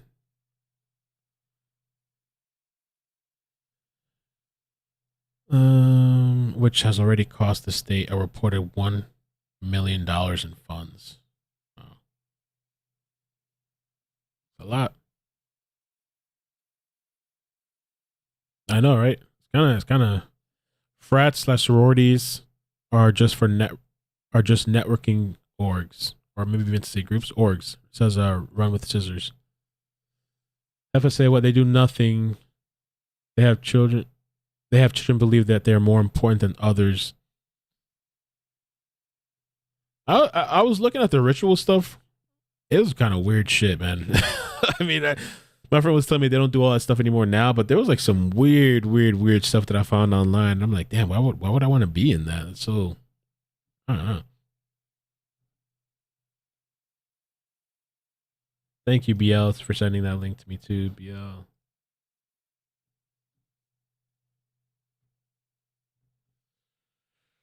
All right, I guess we should call it. I'm going to go chill for a little bit. Hopefully I have a couple hours before the baby. Can you fake a news page? You can edit a website on your local computer and change the words. It's not going to change for everybody else, but it's going to change for you on your computer temporarily until you refresh the page. And like that guy did, you could take a screenshot of it, or you could just leave it up on your computer and pretend that's what the article says. And I spoke about that yesterday. That's why it's just like a reminder that when somebody's sending you a screenshot of an article, I tell this to people all the time, because people all the time send me screenshots and I'm like, can I have a link? Can I see the actual link and stuff? You know, and most people aren't that maniacal that they're going to go and edit the HTML to try to trick people. But I guess that's not everybody. And that's another thing now for people to be, be cautious and be careful about. Sororities are advertised as making connections for life. Being the cool club. We're together. We're a group. Buddies forever. Freemasonry for college kids, right? Oh, Momow says the Hyundai is uncommon there. Okay, that's what I was wondering, just in that particular area, if that's something all,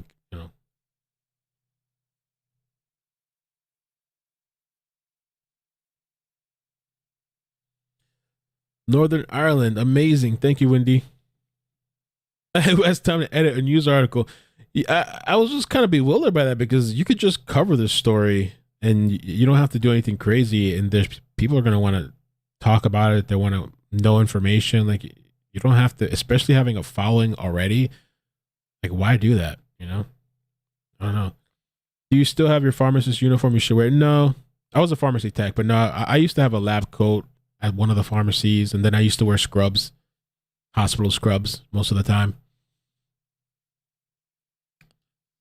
I don't. YouTube's not gonna do anything. He took the video down though. He privated it yesterday. I don't know if he'll put it back up, but he did private it.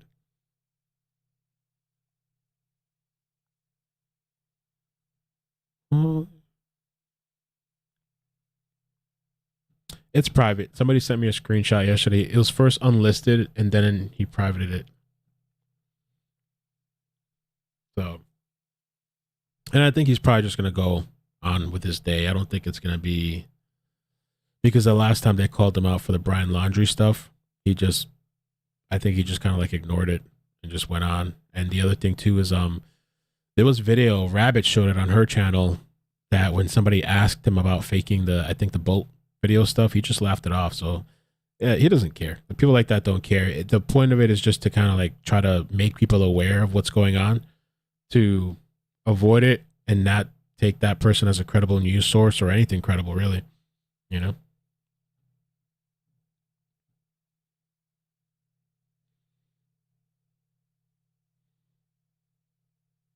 The crazy thing is, one time that guy came into my chat, somebody had I don't know where the screenshot is anymore. Somebody took a screenshot, and I think he said something like he started YouTube because of me, which I didn't believe.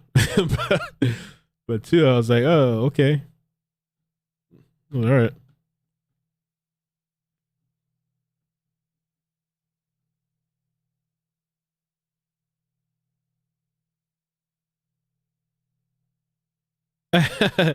I don't have any.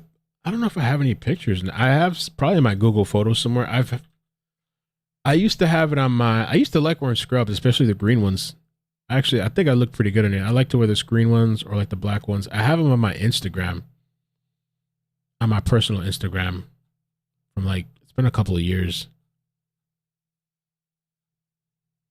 I used to like wearing scrubs a lot, actually.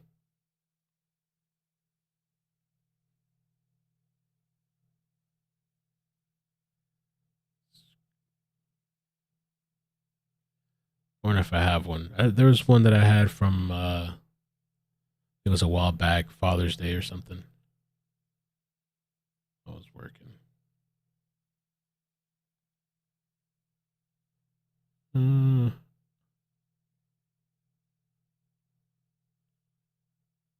don't know. It's on my Instagram, though.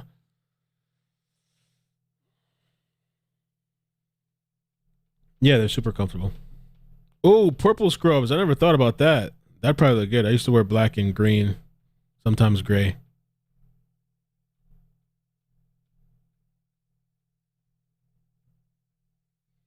Yeah, print screen, screenshot. Yeah, kind of interchangeable. Yes, meaning the same thing.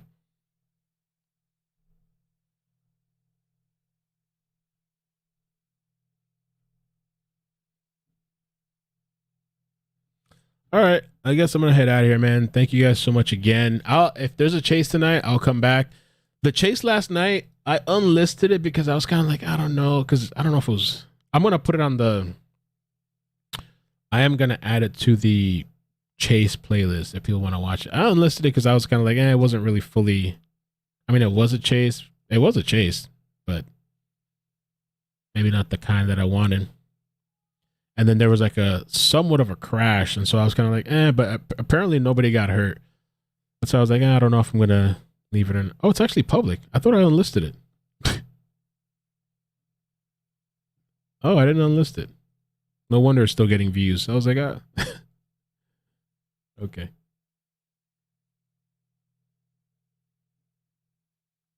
I'll put it on the playlist. Put it over here.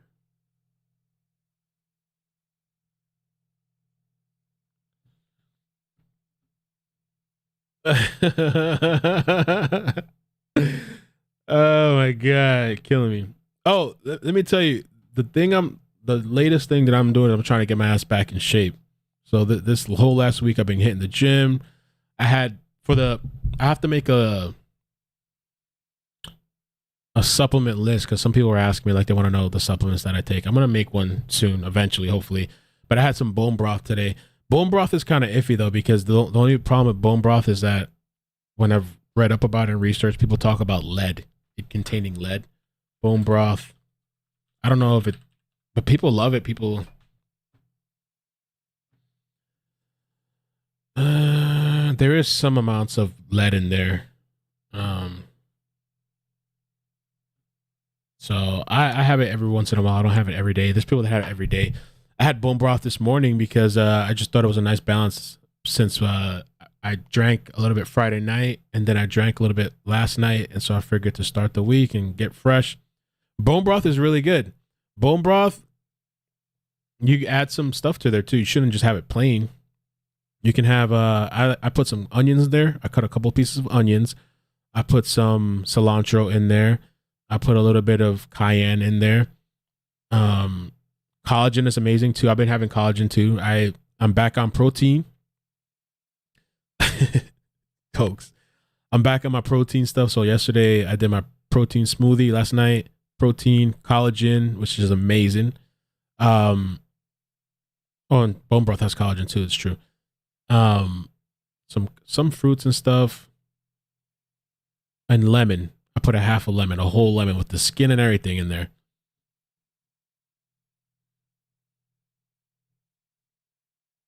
It sounds like a hospital liquid diet. I just had it with breakfast, but you vegan? Oh Lord, you vegan? You gotta do the whole lemon, man. Try the whole lemon.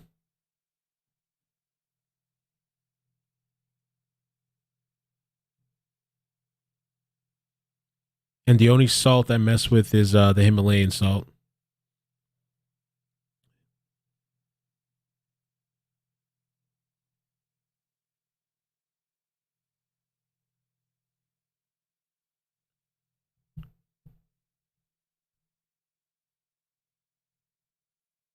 Lemon and everything. Albanian.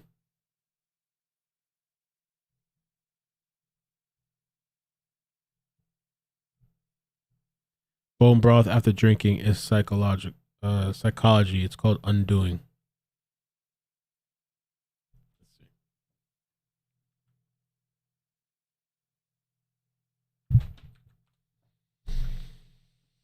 I was talking to a friend today too about kratom. It was kind of an interesting conversation.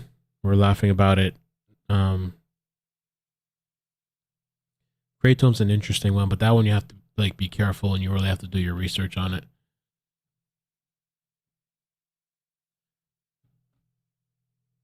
Undoing. Kratom's a nice one too for if you're hungover a little bit. And this is what Debbie was talking about. Bone broth has many great health attributes. It's loaded with protein, calcium, amino acids, which can help put you on the road to recovery. Most hangover side effects can be accredited to dehydration. The magnesium, sodium, and potassium are the electrolytes your body needs. That's why I made it this morning. I didn't feel hungover, but I was like, just to replenish myself. I did I had some eggs and then I had a cup of bone broth.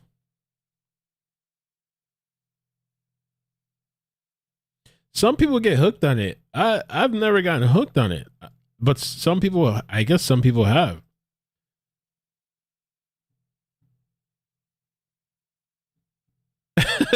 Mel either stays an extra hour or randomly cuts us off with no notice. It's just Jeff.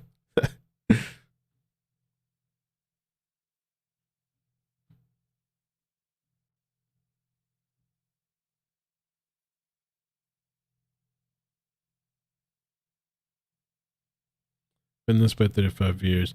Oh, and somebody told me I got an interesting email or a nice email about the CrimeCon. This person said, buy your CrimeCon ticket and hotel package ASAP, especially the hotel as it sells out. Staying at the hotel is best because you truly do run into people or they seek you out. So I want to try to do it by this week then. By next September. Yeah, true. And this person also told me they recommend buying the gold or platinum. That gold or platinum stuff is expensive though, ain't it? That's like $1,500 or something, right? Let me see. CrimeCon. You want to be celebrity status, you got to pay for it. Cool Club.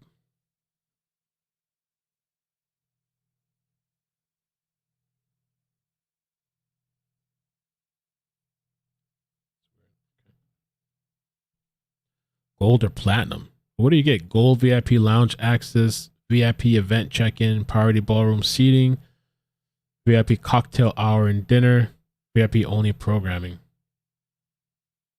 And then you get limited sign program meet and greet, fast track lane, private meet and greet with speaker and podcaster. I'm just gonna be walking the aisles meeting everybody. But I guess this is what this is if I want to. I don't know. I guess I'll have to decide and see. This person says that they have private rooms for snacks, sitting down and relaxing, and getting lots of drinks. Platinum is especially great, as many of the speakers, etc., come into the platinum and eat and relax. Oh, okay. I mean, I don't know. Maybe if Nancy's there, I'll do it. Maybe I'll pay that shit just to see Nancy. I don't know if she's going. Platinum seems like work, not vacay.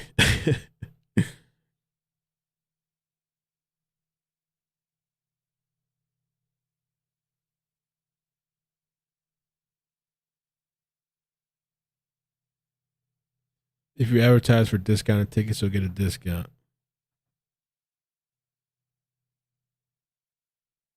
VIP. Fitness influencers are actually miserable because they waste their time in the gym instead of having fun. All right, man. I'm going to get out of here. Thank you guys again for hanging out with me. I love you. Appreciate the support. Please hit like. Please subscribe. If you're not subscribed and you're watching, please hit like because, please subscribe because it really helps out my channel. We're at 161,566. Holy crap. Maybe we'll have 162 by tomorrow when I wake up. So subscribe. Appreciate it. If you're on Facebook, check me out there as well. I honestly didn't realize some of these videos were doing really well, which makes me happy. I mean, I woke up today and I just started looking because I just really haven't had time and I've just been so busy. Oh, that's really nice. Thank you, Brandy. I just saw your post. You posted this 19 hours ago. Thank you. I was just looking today. I'm like, holy crap, some of these videos are doing really well. There was one that even had almost 200K or something. Almost 200K. And it was just a clip. I didn't even post that video on YouTube.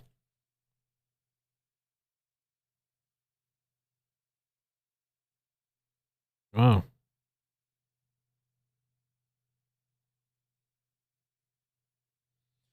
I'm just really glad that I years ago decided to go expand myself and not be you got to do that when you're doing this.